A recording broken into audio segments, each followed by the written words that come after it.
Mr. Silent Channel. Kabanata 671 hanggang 680. Nakaupo sa waiting zone, tumingin si Dai Yan kay Xe sa entablado at hindi maiwasang tumango ng palihim.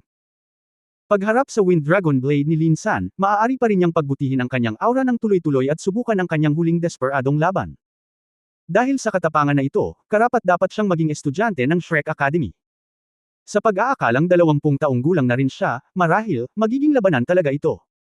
Sa pag-iisip nito, si Dai Yan ay lihim na bumantong hininga sa kanyang puso, kahit na medyo nahihiya. Ang banggaan na ito sa Shrek Academy ay sa panimula ay hindi pantay. Hindi niya gustong maging ganito. Kung siya ay may pagpipilian, mas gugustuhin niyang harapin ang mga mag-aaral ng Shrek Academy na may parehong edad at henerasyon. Kahit na mawala ang resultang iyon, handa siyang gawin ito. Kahit papaano ay magkaroon siya ng layunin. Ayaw niya talagang mangbuli ng bata. Ang gininto ang manipis na ulap na nakapalibot kay Xe ay nagsimulang mamuo, at ang ikaapat na singsing ng espiritu sa kanyang katawan ay lumiwanag din. Ang gininto ang apoy ay unti-unting nagsanib sa hugis ng isang dragon, at ang magaan na sandang ng dragon sa kanyang kamay ay biglang naging isang stream ng liwanag at nawala, at ang hugis ng gintong dragon na liwanag at anino ay biglang naging solid, tulad ng isang gintong dragon na nakataas ang ulo at nakatingin sa langit. Hindi tulad ng gininto ang dragon ni Tang Wulan, ang kanyang gininto ang dragon ay puno ng amoy ng liwanag, kaya kung tutuusin, ito ay isang magaan na dragon. Ang pang-apat na soul skill, ang Magic Dragon. May kakaibang pagbabago sa mga mata ni Xe. Ang kanyang kanang mata ay naging ginto, ngunit ang kanyang kaliwang mata ay naging transparent at malakristal. Patuloy na tumataas ang aura ng Illusion Dragon, at palaki ng palaki ang hugis ng kanyang katawan sa pag-iipon ng momentum. Hindi agad bumagsak si Lin San pagkatapos mabuo ang Wind Dragon Blade. Sa halip, huminto siya sa himpapawid, na parang naghihintay kay Xe na pataasin ang kanyang lakas sa pakikipaglaban sa pinakamalakas na antas. Oo, kailangan lang niyang harapin ang pinakamalakas na paraan ng pag-atake ni Xe. Ang pagkatalo sa kanya kapag ang kalaban ay nagpakita ng pinakamalakas na pag-atake ay magbibigay ng isang pakiramdam ng tagumpay, at sa parehong oras, ito ay tunay na sugpuin ng kalaban. Si Lin San ang pinakamasipag at pinakamapagmalaki din sa 8 makalangit na hari. Mula sa simula hanggang sa wakas, hindi niya balak gamitin ang battle armor. Dahil sa kanyang opinyon, ito ay simpleng kahihiyan. Nahaharap sa isang kalaban na mas bata sa kanya ng 5 taon, mas gugustuhin niyang matalo sa laro kung gagamitin pa rin niya ang kanyang battle armor. Sa wakas ay nagkaroon ng hugis ang Phantom Dragon, nakabuka ang mga pakpak nito, at umungal ito sa langit. Ang malakas na liwanag na hininga ay nagdulot ng mga sinag ng araw sa kalangitan na tila nahugot, na naging sanhi ng mga gintong apoy na tumaas sa paligid ng katawan ni Xe. Itinaas nito ang kulay ng dugo sa kanyang katawan, na may kaunting trahedya na amoy. Boom! Ang Wind Dragon Blade ay nahulog mula sa langit. Sa sandaling ito ay nahulog, ito ay naging isang kono. Ang nakakatakot na presyon ay naging sanhi ng pag-crack ng lupa kaagad, na kumalat palabas na nakasentro sa mga paa ni Xe. Sa ganoong sitwasyon, ang Light Fantasy Dragon ay tumayo pa rin at naging isang gintong liwanag upang harapin ang Wind Dragon Blade. Nagbanggaan ang dalawa sa hangin, marahas na umuungal, pumutok ang gintong liwanag at cyan light. Ngunit halos agad-agad, ang Light Fantasy Dragon ay pinahirapan sa isang posisyon na malapit sa tuktok ng ulo ni Xe. Sabi ko, wala kang pagkakataon. Ha! Ang boses ni Lin San ay nagmula sa Wind Dragon Blade. Sa sandaling ito, biglang lumitaw ang mga pagbabago. Sa itaas ng Wind Dragon Blade, isang ilusyon na liwanag at anino ang na-pressure. Naapektuhan ng Wind Dragon Blade cyan light, malabo na nakikita na ang isang invisible dragon ay bumaba mula sa langit at humarap pabalik-balik kasama ang Light Fantasy Dragon. Ang dalawang Phantom Dragon ay magkasabay na nagdiin, at tila sumasalamin sa isa't isa, at ang mga Wind Blades na bumubuo sa Wind Dragon Blade ay naghiwa-hiwalay sa isang kamanghamanghang bilis. Malabo, nakita ko na si Lin San sa loob. Kaya mong tiisin. Gulat na sabi ni Lin San. Oo, si Xe ay naghihintay ng pagkakataon mula sa simula. Pagkatapos lamang ng ilang banggaan, naging malinaw sa kanya na si Lin San, na ganap na napigilan ang sarili sa mga tuntunin ng bilis, ay hindi niya kayang labanan ngayon. Sa makatuwid, sa proseso ng laban, sa sandaling iyon ng pagpos, ginamit niya ang ikatlong kakayahan ng espiritu upang paghiwalayin ang isang clone. Ang avatar na ito ay nakatago sa gilid, naghihintay ng pagkakataon. Kahit na naliligo sa dugo ang katawan ni Xe, hindi niya hinayaang lumahok ang clone sa labanan. Naghihintay, sa pagkakataong ito. Si Xe ay pinigilan ni Lin San sa lahat ng aspeto, at ang tanging pagkakataon niya, na hindi maintindihan ni Lin San tungkol sa kanya, ay ang kanyang kambal na espiritu. Ang Shadow Dragon Dagger ay ang susi sa kanyang pagkatalo sa tagumpay. Sa makatuwid, sa nakaraang labanan, gaano man ito kahirap, hindi muna niya ginamit ang Shadow Dragon Dagger, upang sa huling sandali na ito, naglabas siya ng isang nakamamatay na suntok kay Lin San sa pamamagitan ng Light and Shadow Magic Dragon. Napatunayan ng mga katotohanan na nagtagumpay ang kanyang pagtitiis. Bagamat makapangyarihan ang Wind Dragon Blade, nahuli ito at inatake ng Shadow Fantasy Dragon mula sa likuran, na nagdulot ng mabilis na pagkawatak-watek. Ang liwanag at anino na Magic Dragon ay magkakapatong, ganap na pinigilan. Sa oras na ito, ang pinili ni Lin San ay ilabas lamang ang isang salitang Battle Armor upang harangan ang gayong pag-atake. Ang Wind Dragon Blade ay unti-unting nabasag, at ang katawan ni Lin San ay naging mas malinaw at mas malinaw. Nang makitang malapit ng magsara ang liwanag at anino na Magic Dragon, ang ikalimang singsing ng espiritu sa kanyang katawan ay nagniningning, at pagkatapos ay biglang bumagsak ang kanyang buong katawan. Ang pakiramdam ay tulad na siya ay orihinal na isang bug zone ng hangin, at pagkatapos ay kumalat siya ng napakalaya, at siya ay nag-drill sa labas ng puwang bago ang liwanag at anino na Magic Dragon ay nasa gilid. Si XCXC ay nawalan din ng lock sa kanya sa parehong oras. Tumakas. Ang kanang braso ni XCXC ay napuno ng itim at puting liwanag, at ang puting battle armor na may itim na guhit ay mabilis na natakpan ang kanyang kanang bisig, palad at balikat, dalawang battle armor. Sa dami ng battle armors, siya, tulad ni Tang Wulan, ay medyo maliit sa kanyang mga kaibigan. Sa isang kislap ng asul na liwanag, tahimik na lumitaw si Lin San sa kanyang likuran. Mukhang matagal na itong naramdaman ni XCXC. Nang hindi lumingon sa likod, ang Light Dragon Dagger at Shadow Dragon Dagger ay sabay na umindayog pabalik, at kasabay nito, niyugyug niya ang kanyang katawan. Nag-transform sa dalawang figure at inatake si Lin San. Si Lin San ay may pares ng wind blade sa kanyang mga kamay. Nakakatakot pa rin ang bilis niya, pero hindi pa rin siya naglalabas ng battle armor. Ang labanan ay tila bumalik sa nakaraan, ngunit sa pagkakataong ito, ang bilis ni XCXC ay halatang mas mabilis kaysa dati. Medyo, at umaasa sa mga pag-atake ng dalawang figure, ang kawalan ay mas mababa kaysa dati. Ngunit makikita ng sinumang may matalinong mata na ang kalalabasan ng larong ito ay determinado. Nang mab-aigo si XCXC na talunin si Lin San gamit ang kombinasyon ng liwanag at anino na Magic Dragon, lumabas na ang kanyang mga whole card, at wala ng pagkakataon. Ang kontrol ng dalawang clone ay lubhang mislan, at ang isip ay nahahati sa dalawang pag-andar. Bagaman hindi ito ang limitasyon ng bilang ng mga clone na maaari niyang kontrolin, ito ay nasa pinakamahusay na estado ng kontrol. Ang ekspresyon ni Lin San ay mas solemn na rin kaysa dati, ang talam ng hangin sa kanyang kamay ay patuloy na nagbabago, at ang mga espiritong kakayahan sa kanyang katawan ay patuloy na inilalabas. Mas matindi ang banggaan kaysa dati. Puff! Ang clone ni XCXC ay nabasag ng hanging Dragon Blade, at isang saya na liwanag ang bumungad sa kanyang harapan. Bahagya niyang napigilan ang kanyang katawan para mahulog, ngunit sumuray-suray siya ng 7 o 8 hakbang upang patatagin ang kanyang figure. Sabay-sabay na pag-agos ang dugo mula sa mga sugat sa buong katawan. Siya ay nasugatan na noon pa man, dahil sa buong lakas na pakikipaglaban, ang sugat ay wala ng pagkakataong maghilom. Puno ng bahid ng dugo ang lupa na iniwan niya. Sa oras na ito, sa wakas ay hindi na niya ito mahawakan at nawala ng maraming dugo. Malambot ang mga paa, at napaupo siya sa lupa. Napakagaling mo. Seryosong tumanggaw si Lin San kay XCXC, pagkatapos ay tumalikod at lumabas ng stage. Kaagad, ang Soul Master na namamahala sa paggamot ay sumugod sa entablado upang gamutin si XCXC. Para sa Master ng Kaluluwa, hanggat ang pagkawala ng dugo ay ginagamot sa oras, sa pangkalahatan ay hindi ito isang malaking problema. Pagkatapos ng lahat, ang mga pisikal na pag-andar at hematopoietic na kakayahan ng Master ng Kaluluwa ay maihahambing. Ang oras para sa larong ito ngayon ay medyo mahaba, at ito ay ganap na naiiba sa sitwasyon kung saan ang labanan sa pagitan ng mga Agile Attack Type Spirit Masters ay magtatapos ng mas maaga.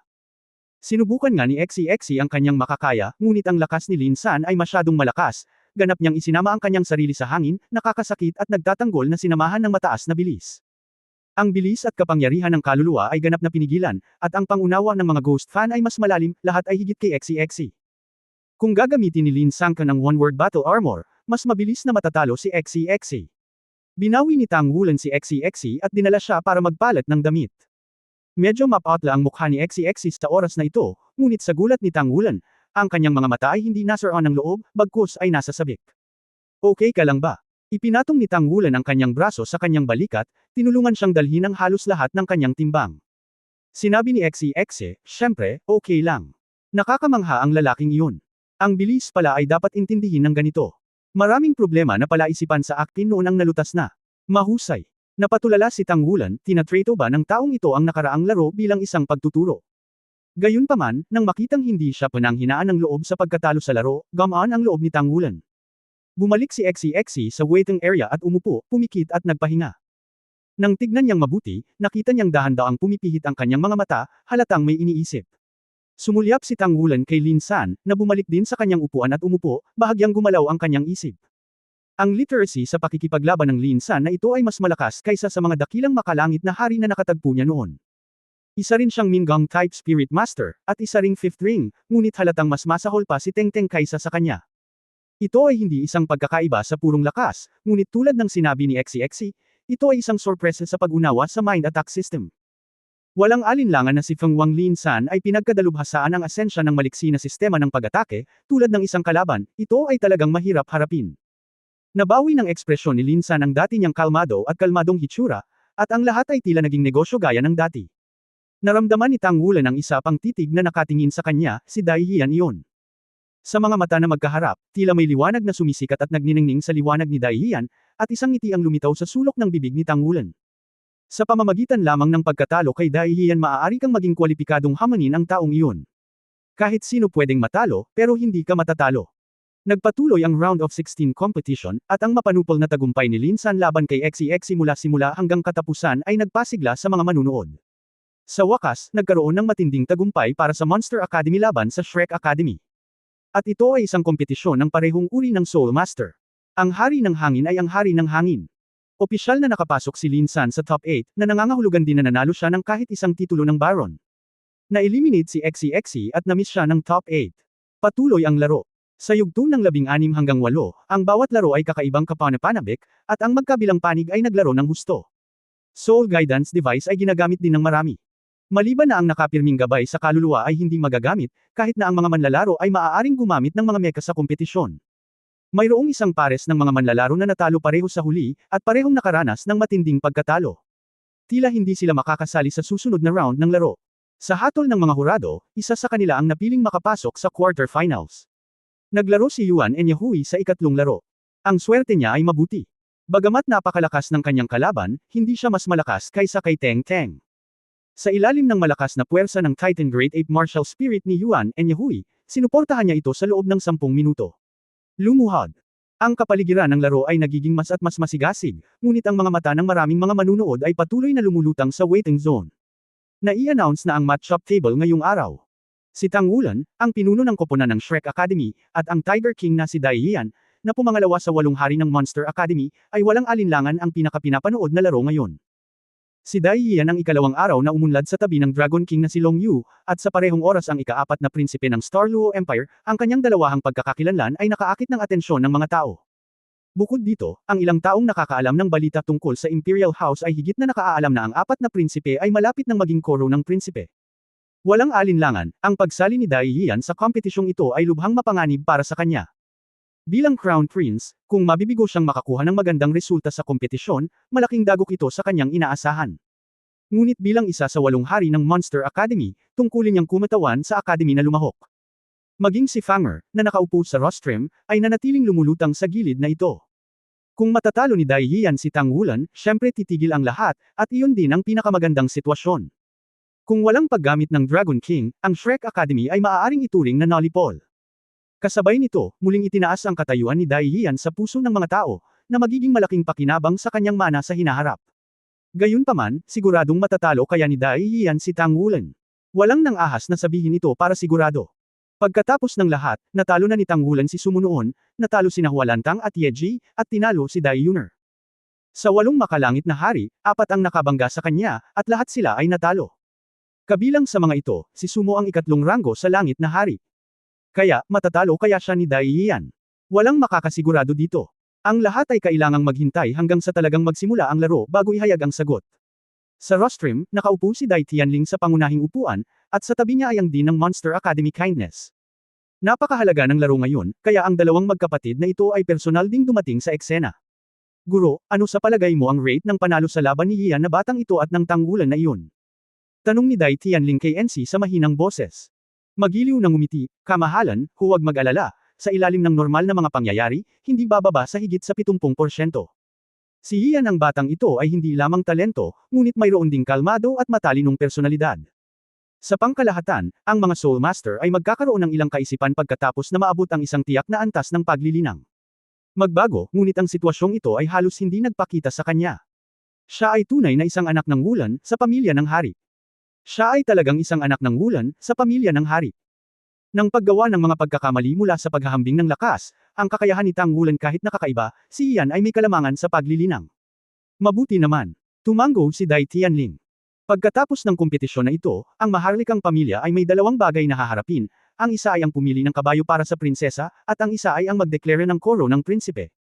Nagdulot na ng sakit sa ulo ang anak na babae, at sana ay hindi na muling magkamali ang posisyon ng Crown Prince. Kung matatalo ni Dai Yian si Tang Wulan, mabaigo man siyang manalo sa final championship, tiyak na makikilala siya ng lahat ng partido kapag idineklara niyang siya ang koro ng prinsipe. Ang isang prinsipe na may parehong kasanayang sibil at militar ay palaging mas madaling makikilala ng lahat ng partido. Ang susunod na laro ay highlight din ngayong araw. Ang contestant na si Tang Wulan mula sa Shrek Academy ay maglalaro laban sa player na si Dai Yian mula sa Monster Academy. Ang boses ni Fanger ay halatang medyo mataas, na nagpapakita ng kanyang hindi mapakali na pag-iisip sa oras na ito. Ang kanyang tingin ay hindi maiwasang tumingin kay Dai Yian, ang kanyang mga kamay ay nakakuyong sa kanyang mga tuhod, dapat siyang magsaya para talunin siya. Kamahalan, kamahalan, kamahalan. Biglang may umugang na parang bundok na sumisipol at tsunami mula sa mga kinatatayuan. Si Dai Yian, nakakatayo lang mula sa waiting zone, ay biglang nakaramdam ng pag-agos ng dugo. Bilang magiging prinsipe, kahit na ang kanyang puso ay mahinahon, kapag naririnig niya ang kanyang mga tao na sumisigaw sa kanyang sarili sa ganoong nagkakaisang paraan, ang mood ay mahirap ilarawan sa mga salita. Haha, oh haha. Nang si Dai Yian ay puno ng fighting spirit at lalaban na sana si Tang Wulan sa ngalan ng Monster Academy, biglang, sa gyera, biglang tumunog ang isang di pagkakasundo na tawa, na naging dahilan ng pagtawa ng lahat. Tumingin sa direksyon. Si XCXC ay sumasayaw at tumatawa ng malakas doon, at ang mga tao ay nagsitayuan, nagtatawanan at nagsasara. Ang mga kalamnan sa mukha ni Dai Yian ay biglang kumaibot, sadyang, dapat sinadya niya. Naiintindihan ko rin sa wakas. Ahaha, hahaha. Walang katapusang tumawa si XCXC. Nasa tabi niya si Tang Wulan, naramdaman ang masamang tingin sa paligid niya, at galit na nagtanong, ano ang naiintindihan mo? Tumawa si XCXC at sinabing, naiintindihan ko, ang agile attack type na Spirit Master ay gustong maging matagumpay, kaya hindi ka masyadong seryoso. Masyado akong seryoso, kaya hindi ako makapagsanay ng maayos. Sa pagkakataong ito, maging ang mga kalamnan sa mukha ni Tang Wulan ay nagsimulang manginig. Ano ang teoryang ito? Upang hindi hayaang maapektuhan ang sarili niya, nagmamadaling lumabas si Tang Wulan sa waiting zone at naglakad papunta sa stage sa gitna ng mga tagapakinig ni Dai Yian. Pinigilan din ni Dai Yian ang kanyang isip at lumabas sa waiting zone. Anong ginagawa mo? Hindi napigilan ni Yuan Enyahui na tumayo, itinaas ang kanyang kamay para kurutin ang leeg ni XCXC. Pero who knows, binuksan ng lalaking ito ang kanyang mga braso at niyakap si Yuan Enyahui sa isang kamay.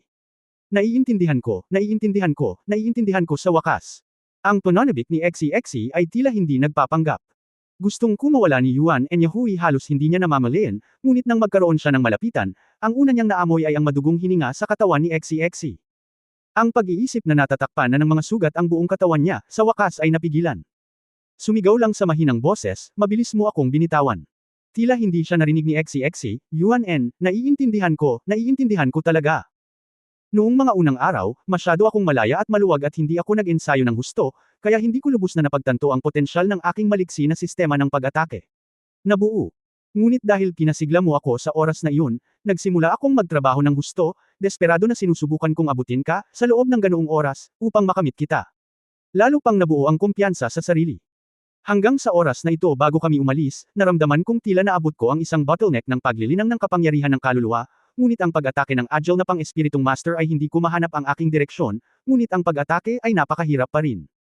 Hanggang sa labanang ito, sa wakas ay naunawaan ko na ang dahilan kung bakit ako nakatagpo ng ganoong bottleneck ay ang PC sa aking puso ay masyadong mahigpit. Ang sikreto ng maliksi na sistema ng pag-atake ay nakasalalay sa kalayaan. Kung hindi mo hahayaan ang iyong bilis na maghalo sa elemento ng kalayaan, imposibleng ganap na makontrol ang salitang min. Kaya naiintindihan ko na hinding-hindi ko na muling i-depress ang aking sarili sa hinaharap. Gusto kong palayain ka, at ang puso ko ay tiyak na magiging matatag. Ang kanyang boses ay hamina at hamina habang sinasabi niya na sa huli, ang bigat ng kanyang buong katawan ay ganap na sumandal kay Yuan Enyahui, at siya ay nakatulog. Sa cultivation base ni Yuanan, syempre hindi big deal ang bigat ng kanyang katawan, ngunit medyo matamlay siyang tumayo doon, at hindi sinasadyang niyakap siya, ramdam niya ang malalim na pagkahumaling sa puso nito, at nararamdaman ang bahaging iyon. Nagpupersage. At lahat ba ito ay para sa akin? Isang kakaibang liwanag ang sumilay sa mga mata ni Yuan Enyahui. Maingat niyang inalalayan si XCXC, at ibinalik ito sa sofa, hinayaan siyang makatulog sa pamamagitan ng pagkakasandal doon.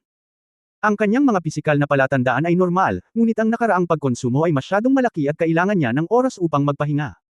Sa oras na ito, sina Tangwulan at Dai Yian ay parehong umakyat sa entablado. Ang lahat ng mga tagay mula sa labas ng mundo ay nawala sa pagtaas ng kalasag ng gabay ng kaluluwa. Pinunasan ni Tangwulan ang kanyang mga tainga, tumingin kay Dai Yian at ngumiti, nagpapakita ng mapuputing ngipin, medyo maingay. Ang dalawa ay daan-daang metro ang layo, ngunit malinaw na lumitaw ang boses sa mga tainga ni Dai Yian. Tiningnan lang siya ni Dai Yian na may nakakapasong mga mata, at ang buong tao ay mukhang sobrang nakatutok. Tungkol kay Tangwulan, hindi siya nag-iingat kahit kaunti, at hayaan ang kanyang sarili na magkamali. Ang tagumpay sa larong ito ay mas mahalaga kaysa anupaman. Hindi niya iisipin kung ilang taon na si Tangwulan. Sa sandaling ito, sa kanyang mga mata, mayroon lamang isang pantay na kalaban. Kung ikukumpara sa kanya, mukhang relaxed si Tangwulan. Nanginginig ang mga braso niya sa magkabilang gilid ng katawan niya at saka siya huminga ng malalim. Nanlaki ang buong katawan na parang nasa pagitan ng hininga, parang natutulog. Unti-unting nagigising ang dragon. Malinaw na naramdaman ni Dai Yian ang chi at pagbabago-bago ng dugo ni Pang Pai, kahit na pinag-iwalay sila ng daan-daang metro. Alam niya mula sa karanasan ng kanyang kasamang lumaban kay Tangwulan na ang kapitan ng Shrek Academy ay may napakalakas na dugo. Sunod-sunod niyang sinupil ang Sumo, Holantang at Simasian. Ang kapangyarihan ng kanyang dugo ay malamang na mas mataas kaysa sa kanyang sarili. Pero ano? 3, 2, 1, magsisimula na ang laro. Nang makitang handa na ang magkabilang panig, inihayag ng referee ang pagsisimula ng laban. Isang mahinang liwanag ng banal na liwanag ang lumitaw sa mukha ni Tangwulan, lumitaw ang mga ginintoang kaliskis at isang pares ng ginintoang mga kuko ng dragon, ang kanyang buong katawan ay hinayla pataas ng kaunti, isang mahinang, bitik, na tunog ang lumitaw sa gulugod, at ang buong tao ay tila ganap na nakaunat. Parang darating. Sa sandaling ito, siya ay ganap na nahuhulog sa kanyang sariling pakiramdam ng kapangyarihan ng dugo, ang pakiramdam na ito ay napakalinaw. Dam-aloy ang dugo sa katawan, at ang malakas na hininga ng Golden Dragon King ay nagbabadya sa buong katawan. Ang enerhiya ng Golden Dragon King na hatid ng pambihirang tagumpay ng selyo ay perpektong pinagsama sa kanyang sariling kapangyarihan ng kaluluwa. Kahit na walang mga kaliskis, ang balat ay lumitaw din ng isang malabong gininto ang kulay. Kahit sa likod niya, may malabong multo na hugis dragon na kumikinang. Dalawang bilog ng Golden Spirit Ring ang bumangon mula sa ilalim ng paa, at si Tangwulan ay gumawa ng isang malaking hakbang at dumiretso sa direksyon ni Dai Yian. Ang unang singsing ng espiritu ay umilo, ang katawan ng gintong dragon ay inilabas, at ang mga kaliskis ng gintong dragon ay agad na sumasakop sa buong katawan, at ang kanyang mga mata ay nagiging makikinang na ginto. Nag-improve na naman siya. Si Yuan Enyahui, na nakaupo sa sofa at nanunood ng laro, ay nagkaroon ng ganoong pag-iisip sa kanyang isipan sa unang pagkakataon. Oo, sa patuloy na kompetisyon, ang lakas ni Tangwulan ay bumuti muli. Isa rin itong katawan ng Golden Dragon, at iba ang aura niya sa dati. Marahil, ang kanyang espiritong kapangyarihan ay ang pinakamabagal na pagpapabuti sa mga kasosyo, ngunit sa mga tuntunin ng pangkalahatang lakas, siya ang pinakamabilis. Noong una kong nakilala si Tangwulan, ang kanyang lakas ay hindi kasing ganda ng kanyang sarili, at hindi man lang niya siya itinuturing na isang kalaban. Gayunpaman, sa tuwing nahaharap siya sa isang malakas na kaaway, madalas siyang makagawa ng mga himala. Kung mas malaki ang pressure, mas malakas ang rebound force na pinakawalan niya. Ang labanang ito ay may pambihirang kahalagahan sa Star Luo Empire, at ito ay katumbas ng kahalagahan sa Shrek Academy at maging sa buong Daoluo Continental Alliance. Kung matatalo ni Tangwulan ang Haring Tigre na si Dai Yian, kahit na hindi niya mapanalunan ang huling kampyonato, ipagmamalaki niya ito. Ang away game, dahil sa kanyang edad, ay ginawa siyang walang talo. Mas mababa ang pressure kaysa kay Dai Yian. Sa box no. 2, hindi lang sina Lao Kai at Wu Changkong, kundi 7 o 8 kinatawan ng delegasyon ng Daoluo Mainland. Noong unang sumali ang Shrek Academy sa kompetisyong ito, hindi nila ito gaanong pinansin, at ang ilan sa mga mahahalagang kinatawan ay nagsagawa pa ng mga aktibidad sa pagpapalitan sa ibang mga lugar. Ngunit habang umuunlad ang kompetisyon, ang Shrek Academy ay tumanggap ng parami ng paraming pag-aalipusta, at ang mga resultang nakuha ay lalong gumanda. Ang matataas na antas na opisyal ng mga misyong ito na dumating upang kumatawan sa kontinente ng Daoluo ay nagbigay pansin din sa kompetisyong ito. Para sa Mainland Young Senior Soul Master Elite Competition, masasabing walang maagang paghahanda, kung hindi si Tangwulan at ang mga katulad nito na 15 taong gulang pa lamang. Laging hilingin sa Shrek Academy na magdala ng ilang 20 taong gulang na malalakas na tao upang matiyak ang tagumpay. Sa makatuwid, hindi nila masyadong pinahahalagahan ang mga resulta ng kompetisyong ito. Ang pinahahalagahan nila ay kung ang Shrek Academy na kalahok sa kompetisyon ay maaaring gampanan ang prestihiyo ng alyansa. Kung tutusin, sobrang kontento na sila sa 3 sa kanila na makapasok sa top 16. Sa 5 taon na pagkakaiba, makapasok sa top 60 ng batang henerasyon ng buong Star Luo Empire, sapat na ang naturang tagumpay upang gawin ang kanilang paglalakbay sa misyon ng isa pang tagumpay. Nanood din sila ng laro ngayon. Bagamat natalo si XCXC, nakapasok si Yuanan Yahui sa top 8. Ito ay isang magandang resulta. Sa kasalukuyang laro, kung matatalo ni Tang Wulan ang Tiger King na si Dai Yian at ang Crown Prince ng Star Luo Empire, magiging malaking dagok ito sa Star Luo Empire, at magiging malaking dagok ito sa hinaharap na Dao Luo Continent at Star Luo Continent. Ang komunikasyon sa pagitan nila ay magkakaroon ng napaka-positibo at kapaki-pakinabang na epekto. Lao Kai, ano sa tingin mo ang winning rate ni Tang Wulan sa laban na ito? Nakatayo sa tabi ni Kai Lao, na siya ring pinuno ng misyon, si Tang Bingyao, Deputy Dean ng Bundestag, ay nagtanong sa mahinang boses. Sa maliwanag na bahagi, si Tang Bingyao ay hindi napakahalagang papel sa misyon. Ang pinuno ng misyon ay ibang tao.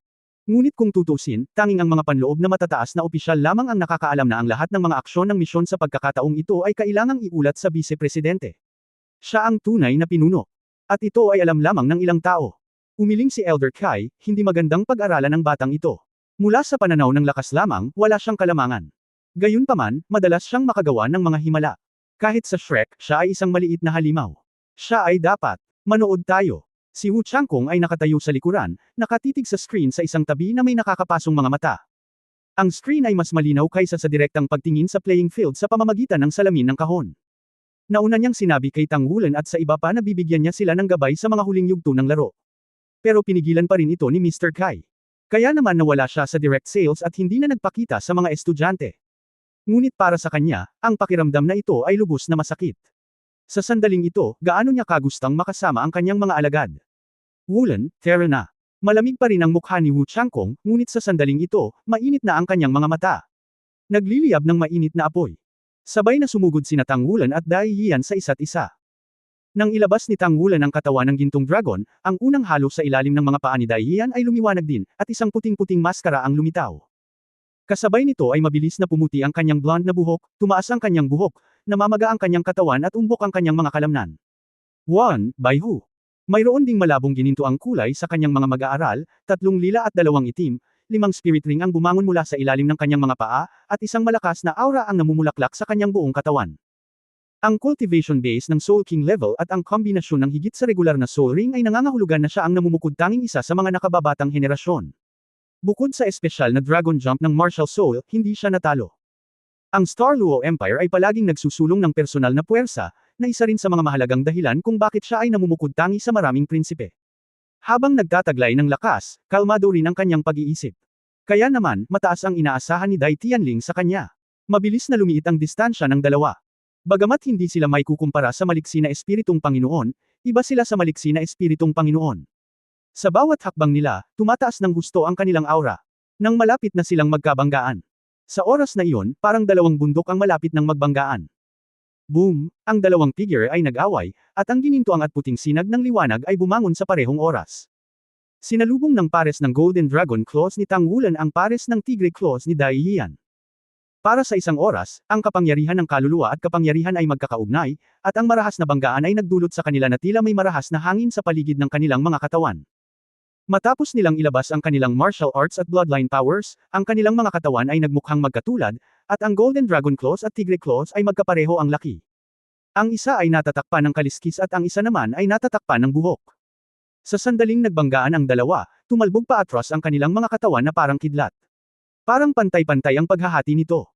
Isang liwanag ang kumislap sa mga mata ni Tang Wulan, at kaagad pagkatapos umatras, siya ay tumalon muli, dumiretso kay Dai Yian, natapakan ang anino ng multo, at pumutol na parang kidlat.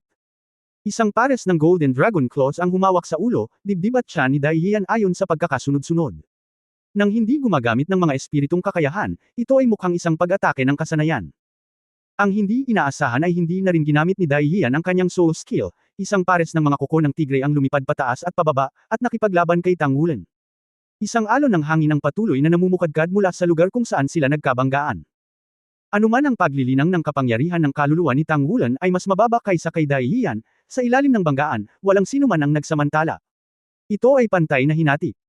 Alam mo, ang espiritu ng kapangyarihan ni Dai Yian ay kasing taas ng 54th level, ngunit hindi niya kayang pigilan ang kanyang kalaban sa oras na ito. Lalong natakot si Dai Yian habang lumalaban siya. Sa mga tuntunin ng karanasan sa pakikipaglaban, ipinanganak siya sa Monster Academy at lubos siyang kumpiyansa sa kanyang kapangyarihan. Isa rin siyang Spirit War Master ng uri ng pag-atake, at si Bai Huan ay hindi lamang ang espiritu ng Huan mismo. Bilang karagdagan sa pagiging malakas, ang lakas ay isa rin sa mga magagandang puntos nito. Higit pa rito, ang kanyang cultivation base ay mas mataas kaysa kay Tang Wulan. Kung ikukumpara sa kapangyarihan ng kaluluwa ng ika-54 na antas kumpara sa kapangyarihan ng kaluluwa noong unang bahagi ng 40, ang pagkakaiba ay hindi kaunti, ang kabuuang halaga ng kapangyarihan ng kaluluwa ay higit sa doble. Ngunit kahit sa ganoong sitwasyon, hindi mapigilan ni Dai Yian si Tang Wulan. Si Tang Wulan ay hindi lamang malakas at makapangyarihan, ngunit pagkatapos ng kombinasyon ng kanyang lakas at kapangyarihan ng kaluluwa, hindi siya mas mababa sa kanya. Ang lalong nagpasakit sa ulo ni Dai Yian ay ang kanyang pares ng Golden Dragon Claws. Bilang karagdagan sa malakas na kapangyarihan ng Golden Dragon Claws ni Tang Wulan, iba't ibang mga pag-atake ng special effect ang ipinadala. Dahil sa pag-ataking ito ng espesyal na epekto, kailangan niyang maglaan ng mas maraming enerhiya at kapangyarihan ng kaluluwa upang labanan. Kung hindi, kapag ang mga espesyal na epekto ay tumagos sa palad ng iyong sariling tigre, magiging malaki ang problema. Ang Golden Dragon Claw ng kanang kamay ay nabasag, at ang Golden Dragon Claw ng kaliwang kamay ay napunit. Ang dalawang espesyal na epekto ay malinaw na ipinapakita sa malapit na labanan. Ang ipinakita ni Tang Wulan ay ang mahusay na ghost at shadow fan ng Tang Sek na sumusubaybay, humahawak ng mga kamay, at pagkatapos ay nakikipagtulungan sa paraan ng pagkontrol sa crane at paghuli sa dragon. Medyo nagulat din siya dahil nakakalakad din si Dai Yian sa paligid ng mga makamulto na anino, pati na rin ang mahiwagang mga kamay ng Jade. Kaya naman, abnormal din ang tigas ng kanyang pares ng mga palad ng tigre, at hindi nila nagawang makalmit siya nang bumangga sila sa kanyang mga kuko ng gintong dragon. Bakit ang mga tao sa Monster Academy na ito ay mga disipulo ng Tang Sect? Bilangin ito, lahat ay pareho pa rin ang angkan. Si Tang Wulan ay hindi rin makapagsalita, ngunit ang ganitong paraan ng pakikipaglaban ang paborito niya. Ang lahat ay hindi gumamit ng mga kakayahan sa espiritu, naghihintay sila ng isang pagkakataon. Kasabay nito, nagpakita sila ng tiwala sa isa't isa at hindi natatakot na talunin ang kanilang mga sarili kapag nag-break ang kanilang mga kalaban. Ang ganitong uri ng kompetisyon ay tumagal ng ilang minuto, at unti-unting sumama ang pakiramdam ni Dai Yian. Masyadong malakas ang mga kuko ng Golden Dragon ni Tang Wulan, kahit na ang mahiwagang mga kamay ng Jade at ang kanyang sariling mga kuko ng tigre ay medyo hindi mapigilan. Bukod dito, ang kanyang kapangyarihan ay may posibilidad na maging mas malakas, at hindi niya mahawakan ng Master mismo, at hindi niya natutunan kung paano kontrolin ang crane at ang dragon. Gayunpaman, ginamit ni Tang Wulan ang dalawa upang magtulungan at mas mahusay sa laban ng suntukan kaysa sa kanyang sarili. Hindi ito maaaring magpatuloy ng ganito. Nagdesisyon kaagad si Dai Yian. Mag-ingat ka. Sumigaw siya, at kasabay nito, lumiwanag ang pangalawang spirit ring sa kanyang katawan, isang bibig at puting liwanag ang bumulaga mula sa harapan, at dumiretso sa pintuan ni Tang Wulan. Ang pangalawang kakayahan ng espiritu, Bai Huli Guangbo. Si Dai Yian ay tuwid at espesyal na pinaalalahanan si Tang Wulan bago gamitin ang kanyang mga kakayahan sa kaluluwa. Ang distansya sa pagitan ng dalawang partido ay napakalapit, kung hindi dahil sa kanyang paalala, si Tang Wulan ay talagang mahihirapang umiwas sa lakas na ilalabas mula sa kanyang bibig. Itinaas ni Tang Wulan ang kuko ng gintong dragon gamit ang kanyang kanang kamay, pinuprotektahan ito sa harap ng pintuan. Sumabog si Bai Huli Guangbo, at bumaril ang kanyang katawan. Ito ang pagkakaiba sa kapangyarihan ng espiritu. Muling naghiwalay ang dalawang panig, at naramdaman ni Tang Wulan ang panginginig sa buong katawan niya, at ang impact ng Bai Huli Light Wave ay medyo malakas. Nakakamanghaman ang depensa ng Golden Dragon Claw sa kanang kamay, medyo namamanhid ang braso niyang nanginginig pa. Hindi ko napigil ang magulat. Ang pangatlong espiritong singsing sa katawan ni Dai Yian ay kumikinang din sa oras na ito, at ang kanyang katawan ay biglang itinaas ang ulo nito, at ang itim at puting buhok sa buong katawan ay naging ginto. Ang isang pares ng mga mata ay gininto ang liwanag, at isang haring karakter ang nakaambang sa kanyang noo. Ang ikatlong kakayahan ng espiritu, ang White Tiger King Kong Transformation. Hindi tulad ng mga naunang Monster Academy King, naramdaman lang ni Tang Wulan na si Dai Yian sa kanyang harapan ay medyo patayo. Walang sabuatan at pandaraya, masipag at mayabang lang. Habang nagbabago at bumuti ang White Tiger King Kong, naging masigla ang aura ni Dai Yian, hakbang-hakbang na lumabas, at dumiretso sa Tang Wulan. Ang banal na liwanag sa mga mata ni Tang Wulan ay kumikislap, at huminga siya ng malalim. Ang dalawang gintong halo sa ilalim ng kanyang mga paa ay biglang nagbago, 3 lila at 1 itim, at 4 na singsing na espiritu ang lumitaw. Dahil ang kakayahan ng espiritu ay malapit ng gamitin, syempre kailangan din itong gamitin upang labanan ito. Sunod-sunod, ang Blue Silver Emperor ay dumagsa, lumalawak palabas na ang kanyang katawan ng sentro. Ang control ay maaaring isang malakas na pag-atake, na mas kinikilala sa mundo ng Master ng Kaluluwa. Sa harap ng makapangyarihang Dai Yian, pinakawalan ni Tang Wulan ang Blue Silver Emperor sa tamang panahon. Sa harap ng kalaban na ito, ayaw niyang itago ang kanyang lakas. Ang laro ay umabot sa antas na ito. Ang kailangan niyang gawin ngayon ay manalo sa isang laban. Isang laro, bawat laro ay kailangang labanan. Ang asul na pilak na Emperor Vines ay kasing kapal ng mga braso, at ang bawat isa ay kumikinang na may malinaw na kristal na asul, at may malabong gininto ang mga buto ng gulugad sa loob, mabilis na kumakalat, tulad ng mga asul na dragon. Ang mga braso ni Dai Yian ay pamitik sa magkabilang gilid ng kanyang katawan, at ang mga kuko ng tigre ay naglabas ng tig-isang tatlong talampakan na gininto ang matutulis na talam, na nakaharap sa mga nakakabit na baging nang hindi man lang tumitingin sa kanila, direkta nilang inilabas ang mga kuko ng tigre. Gayunpaman, ang ikinagulat niya ay nang putulin ng kanyang mga kuko ng tigre ang asul na pilak na emperador, bagamat nakapag-iwan ito ng mga galos dito, tiyak na hindi ito naputol, na labis na lumampas sa inaasahan ni Dai Yian. Bilang karagdagan, sa kanyang orihinal na pananaw, ang kanyang sariling Tiger Claw Blade ay ang pinakamahusay sa pagharap sa ganitong uri ng martial arts spirit. Dapat itong madaling eye-cut bukas. Mabilis na umatras si Tang Wulan, at habang umaatras, ang malaking bilang ng blue-silver grass ay patuloy na nagtitipon patungo kay Dai Yian, nang hindi gumagamit ng mas mataas na antas ng mga espiritong kakayahan, na humahadlang lamang sa pagsulong ni Dai Yian sa pamamagitan ng pagkakasalubong.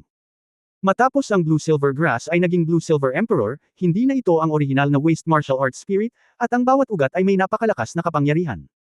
Hindi lamang ito mabubuhol, ngunit ang harap na dulo ng ilang asul na pilak na damo na nakatago sa sulok ay biglang magiging matutulis, tulad ng isang spike, na umaatake sa blind spot ni Dai Yian. Sa loob ng ilang panahon, kahit na si Dai Yian ay nagkaroon ng White Tiger Body Barrier at ang White Tiger Diamond Transformation para mapahusay ang kanyang sarili, nagpupumiglas pa rin siya tulad ng pagtapak sa isang maputik na latian. Gayunpaman, si Dai Yian ay hindi naiinip o naiinip, ang liwanag sa kanyang mga mata ay palaging puno ng kumpiyansa, isang pares ng mga kuko ng tigre ang kamakaway, patuloy na lumilipad sa Blue-Silver Emperor, at sa parehong oras, siya ay lumakad ng matatag patungo kay Tang Wulan. Paminsan-minsan, isang puting tigre ang lumabas sa kanyang bibig, na humahadlang sa tilapon ni Tang Wulan. Ang bilis ng larong ito ay halatang hindi maihahambing sa mga nakaraang laro, at ang magkabilang panig ay tila masyadong steadily na naglalaro. Upang ang pinakakaraniwang madla ay malinaw na makita kung ano ang nangyayari sa entablado. Sa waiting zone, tumingin ang ibang mga manlalaro sa Blue-Silver Emperor ni Tang Wulan at hindi man lang mahati ang mga kuko ng tigre ni Dai Yian ng sabay-sabay, at hindi nila maiwasang magulat. Noon pa man sila ay naniniwala na ang pinakamalakas na kapangyarihang panlaban ni Tang Wulan ay natatakpan ng gininto ang kaliskis, ngunit hindi nila inaasahan na ang kanyang martial spirit ay napakalakas. Dahan-daang umatras si Tang Wulan, lumihis, at ipinagpatuloy ng Blue-Silver Grass na i-activate ang unang kakayahan ng kaluluwa na makasali, at hindi niya ito nagawa. Ang magkabilang panig ay naghihintay pa rin ng pagkakataon. Maghanap ng pinakamahusay na oras upang mag-break out. Hindi pa ginagamit ni Dai Yian ang pang-4 at ikalimang spirit ability hanggang ngayon, lalo pa ang kanyang battle armor. Sa sandaling maisuot niya ang sandata ng labanan, siya ang magiging pinakamalakas niyang estado. Ang hangin ni Dai Yian ay kalmado at matatag na parang bundok, at palagi niyang hinuhusgahan ang mga kakayahan ni Tang Wulan sa panahon ng paghaharap kay Tang Wulan. Ang kanyang pinakamalaking bentahe ay ang kanyang cultivation ay mas mataas kaysa sa Tang Wulan, at ang kanyang nililinang ay ang natatanging Zuanchen technique ng Tang sect. Ang lalim ng kapangyarihan ng kaluluwa ay hindi mas mababa kaysa kay Tang Wulan, kaya kayang-kaya niya ito. Hindi alintana ang paggamit ng dalawang espiritong kakayahan ng sabay, naniniwala siya na tiyak na hindi makakatulong si Tang Wulan sa pakikipaglaban ng buong lakas kung patuloy niyang ubusin ang mga ito ng ganito. Sa oras na ito, ang sinumang unang masira ay malamang na mga hulugan ng kabiguan. Ito ay tiyak dahil alam ng magkabilang panig na hindi sila nanguna sa paglulunsad. Ito ay palagi ang kontak at banggaan, naghahanap ng pinakaangkop na oras. Ang laro ay mukhang medyo boring, ngunit ang mga taong marunong makita ang kaibahan ang nakakaalam na ang kanilang kompetisyon na tulad nito ay ang pinakakapanabik. Ang bawat detalye ay karapat-dapat na suriin. Bagamat napakatatag ng footwork ni Dai Yian, maaari niyang harapin ang pinakamaliit na pag-atake ng Blue-Silver Emperor sa parehong oras, na may pares ng mga kuko ng tigre na lumilipad pataas at pababa. Hindi makalapit ang Blue-Silver Emperor na sumampal lang sa kanya. Sa panig ni Tang Wulan, ang kanyang mga kamay ay patuloy ding kamakaway, na kinokontrol ang asul na pilak na damo upang ibalot sa kalaban na parang mga sinulid. Bahagyang naningkit ang kanyang mga mata, hinahanap ang pinakamagandang pagkakataon paminsan-minsan. Sa isang kisap mata, isa pang 10 minuto ang lumipas. Ang larong ito ay nagpapatuloy sa isang buong quarter ng isang oras. Ang oras na ito ay lumampas sa nakaraang ilang laro. Kahit na ito ang nanakit sa magkabilang panig, ito ay wala ng iba pa. Kung kailan naisip ng lahat na mas maaantala ang laro. Biglang lumitaw ang isang malaking halo sa lupa, ang halo na ito ay bumalot sa Tang Wulan at Dai Yian. Sa wakas ay lumiwanag ang ikatlong spirit ring sa katawan ni Tang Wulan. Bahagyang itinaas ni Dai Yian ang kanyang mga kilay, isang pares ng mga kuko ng tigre ang biglang bumilis, at sabay na sumugod sa mga hakbang. Bagamat hindi niya alam kung ano ang kakayahan ng espiritu ni Tang Wulan, malinaw na ang kakayahan ng espiritong ito ay magkakaroon lamang ng epekto sa halo. Hanggat nagmamadali ka sa labas ng hanay ng halo, walang problema. Bahagyang ngumiti si Tang Wulan, biglang kumislap ang kanyang mga mata, at pagkatapos ay isang kakaibang pagbabago ang lumitaw sa kanya. Kaunting liwanag ng bituin ang sabay na lumabas mula sa dalawang braso, at mabilis na kumalat sa bawat sulok ng braso. Mabilis na lumabas ang kaliwa at kanang bisig, kamay, bisig, balikat, piraso ng gintong baluti, na nakatikip sa mga braso, kumalat ang madilim na gininto ang pattern, at ang buong katawan ni Tang Wulan ay lumundag. Hindi niya inaasahang diretsyong binitawan ang kanyang battle armor. Kasabay nito, isang malakas na chant ng dragon ang biglang sumambulat sa kanya. Nang marinig ang dagandong ng dragon na ito, hindi sinasadyang tumigil si Dai Yian. Sa oras na ito, sa wakas ay napagtanto niya ang naramdaman ni Sumo nang kaharap si Tang Wulan. Sa tunog ng dagandong ng dragon, naramdaman na lang niya na biglang nawala ng kontrol ang dugo sa kanyang katawan saglit, bumilis kaagad ang tibok ng puso niya, at dumadaloy ang kapangyarihan ng kanyang kaluluwa. Maging magulo, parang kinikilig. Sigaw ni Dai Yian. Siyempre wala na siyang reserbasyon sa oras na ito. Ang ikalimang singsing ng espiritu sa kanyang katawan ay kumikinang ng maliwanag. Isang itim at puting dobleng kulay na liwanag ang bumangon mula sa kanyang mga paa at agad na tinakpan ang kanyang buong katawan. Kasabay nito, sa kanyang likuran, lumitaw ang liwanag at anino ng isang higanteng tigre. Bumalik sa itim at puti ang kanyang buhok, ngunit sa pagkakataong ito, muling namamaga ang kanyang buong pagkatao. Ang kanyang taas ay umabot sa buong 3 metro ang layo, isang pares ng mga higanteng kuko na kasing haba ng 6 na talampakan, not to mention, ang buong katawan ay puno ng kilabot na parang bangin na parang kulungan. Ang hininga, ang mga buhok ay parang crystal clear crystals. White Tiger Demon God Change. Ang ikalimang kasanayan sa kaluluwa. Ito ang pinakamalakas na estado ng White Tiger Martial Spirit. Sa pagtaas ng 3 espiritong kakayahan ng White Tiger Bodyguard, ang White Tiger King Kong Transformation, at ang White Tiger Demon God Transformation, ang pisikal na lakas ni Dai Yian ay umabot sa isang nakakatakot na antas.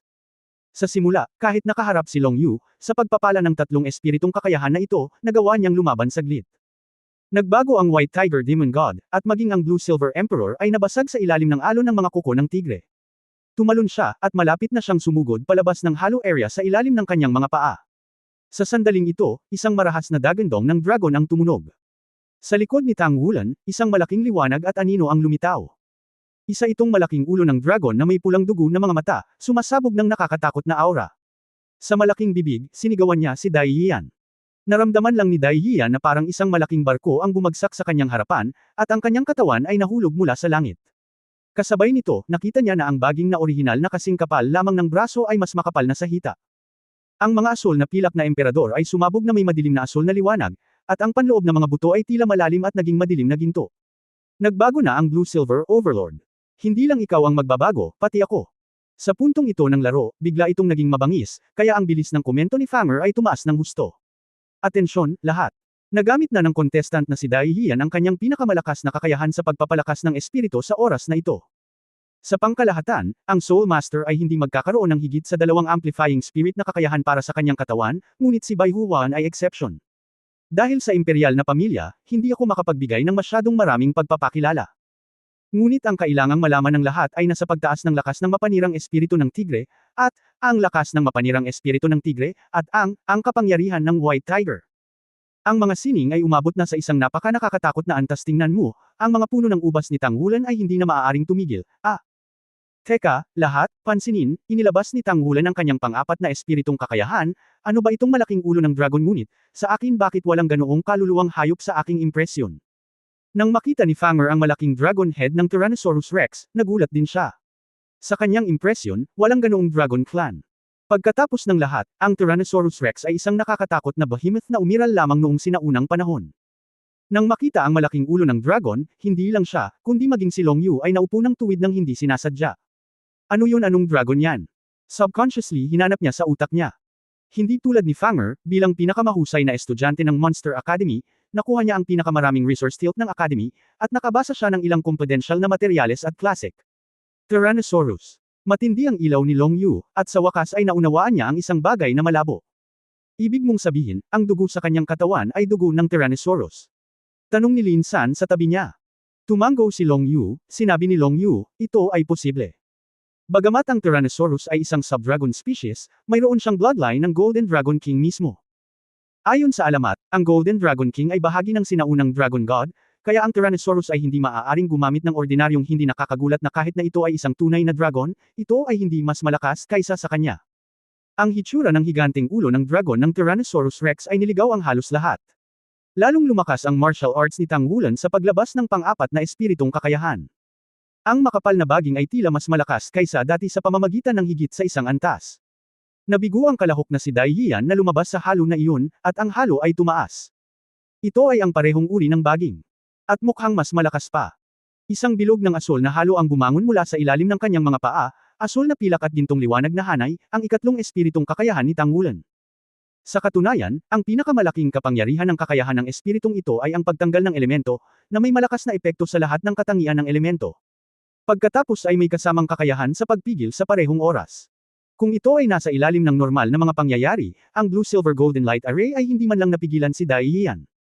Kung tutuusin, ginamit pa rin ito ang kakayahang magpigil ng picot, ikot at pagtusok na kakayahan ng Blue-Silver Grass, ngunit nadagdagan lamang ito. Gayunpaman, sa pag-promote ng Blue-Silver Overlord Transformation, ang kapangyarihan ng Blue-Silver-Golden Light Array ay magiging mas malakas. Ang katawan ni Dai Yian ay agad na nasalikop, at sapilitang hinayla sa lupa. Bagamat hindi nabalisa si Dai Yian, sa kritikal na sandali, ang pang-apat na singsing ng espiritu ni Dai Yian ay kumikinang ng maliwanag, at ang kanyang katawan ay biglang kumulot, na tinina ng nakakasilaw na itim at puting liwanag na sumabog mula sa kanyang katawan. Ang mga sinag ng liwanag na iyon ay kumikislap sa hangin na may walang katulad na mapangwasak na kapangyarihan. Sa pagsulong ng tatlong pantulong na kakayahan sa espiritu, ang kapangyarihan ng ikaapat na kakayahan ng espiritong ito, ang Baihu Demon Slaying, ay tumaas din sa sukdulan. Sa wakas, bahagya niyang pinutol ang makapal na Blue-Silver Emperor. Ngunit sa sandaling ito, ang asul na pilak na damo ay tumusok mula sa lupa. Blue-Silver Spike Array, ang pangalawang kakayahan ng espiritu. Ngayon na ang kontrol ay nabuksan, ito ay syempre ring pagkatapos ng singsing. Sa oras na ito, si Tang Wulan ay bumangon na sa himpapawid, at isang pares ng Golden Dragon Claws, kasama ang pagtaas ng Battle Armor, ay dumiretso kay Dai Yian upang kunin ito. Ang Blue-Silver Spike Array ay hindi maghihigpit kay Dai Yian ng masyadong mahaba, ngunit sa oras na ito kailangan lang niya ng isang sandali upang maging sapat. Sa sandaling ito, biglang, ang katawan ni Dai Yian ay tila nabali, sumabog sa isang itim at puting agos ng hangin. Pagkatapos ang mga asul at pilak na spike na orihinal na tumusok ay talagang isang maliit na tigre. Ang maliit na tigre ay ilusyon, at bigla itong tinusok ng asul at pilak, at bigla itong naging mas malinaw. Ngunit si Dai Yian mismo ay nagpakita ng 12-12 metro ang layo, tumalikod at humakbang ng ilang hakbang, at nagmamadaling lumabas sa saklaw ng Blue-Silver-Golden Light Array. Isang mahinang ngiti ang lumitaw sa kanyang mukha, dahil ang lahat ng iyong mga kakayahan ay naipakita, kung gayon gagawin ko ang aking makakaya upang makipagtulungan sa iyo. Ang mga sinag ng liwanag ay lumipad mula sa kanya, at pagkatapos ay gamulong, at ang puting baluti na may mga itim na linya ay nahulog sa kanya, na sumanib sa kanyang katawan. Sa color point of view, ang kanyang battle armor ay medyo katulad ni XCXC, pero mas makapal ito. Ang mga armor sa balikat sa magkabilang panig ay parang dalawang ulo ng tigre. Sakop ng battle armor ang buong katawan, maging ang mukha ay natatakpan. Isang salitang battle armor, tigre. Ang tigre ang pangalan na ibinigay ni Dai Yian sa kanyang armor sa labanan. Sa katunayan, ang mga masters ng battle armor na may White Tiger Spirit noong nakaraan ay nagbigay ng parehong pangalan sa kanilang sariling battle armors. Ang pagsusuot ng battle armor ni Yian ay nasa kanyang katawan, at ang aura ng kanyang buong katawan ay mabilis na tumaas. Sa ugat ng 6 na talampakan na kuko ng tigre sa estado ng White Tiger Demon God, ang mga piraso ng puting metal ay nag-fuse paitaas, bakalang sa ilalim ng isang paa o higit pa, ang tigre claw mismo ay biglang nagradiated ng isang layer ng madilim na gininto ang liwanag, at tila ito ay naging kristal mismo. Medyo transparent. Ang katawan ni Tang Wulan na pumailang lang sa hangin ay bumagsak pa rin patungo sa orihinal na target na posisyon, na parang hindi niya nakita ang pagbabago ni Dai Yian, isang pares ng Golden Dragon Claws ang humawak dito. Nagbago ang ekspresyon ni Dai Yian at sumigaw siya, "Dare you!" Ang gininto ang liwanag sa harap ng mga kuko ng gininto ang dragon ni Tang Wulan ay tumaas, at marahas niyang hinawakan ang itim at puting maliit na tigre, at sa matinding pagsisikap, ang maliit na tigre ay naging kaunting liwanag at nawala sa hangin. Ngumuso si Dai Yian, biglang nagbago ang kanyang hininga. Ang dalawang hukbo ay magkaharap, ano ang hindi ko mapangahas? Nahulog si Tang Wulan sa asul na pilak at gininto ang liwanag na hanay, na nakatitig sa kanyang kalaban na may nakakapasong mga mata, hindi pa ba sapat na ipakita ang battle armor kanina? Huminga ng malalim si Dai Yian at sinubukang panatilihing kalmado ang sarili. Alam niyang kapag nagalit siya, malamang mahuhulog siya sa bitag nitong traidor na batang ito. Malinaw na naalala niya kung paano natalo si Dai Yuner. Sa isang iglap, sumugod si Dai Yian patungo sa Blue-Silver at Golden Light Array. Gamit ang battle armor body, ang mga baging na ito ay pawang mga ulap sa kanyang mga mata. Tumayo si Tang Wulan sa Blue-Silver Golden Light Array, at ang Blue-Silver Emperor na nagbago mula sa Blue-Silver Overlord ay nagpatuloy sa pag-drill out, sinusubukang pigilan si Dai Yian sa pagsulong.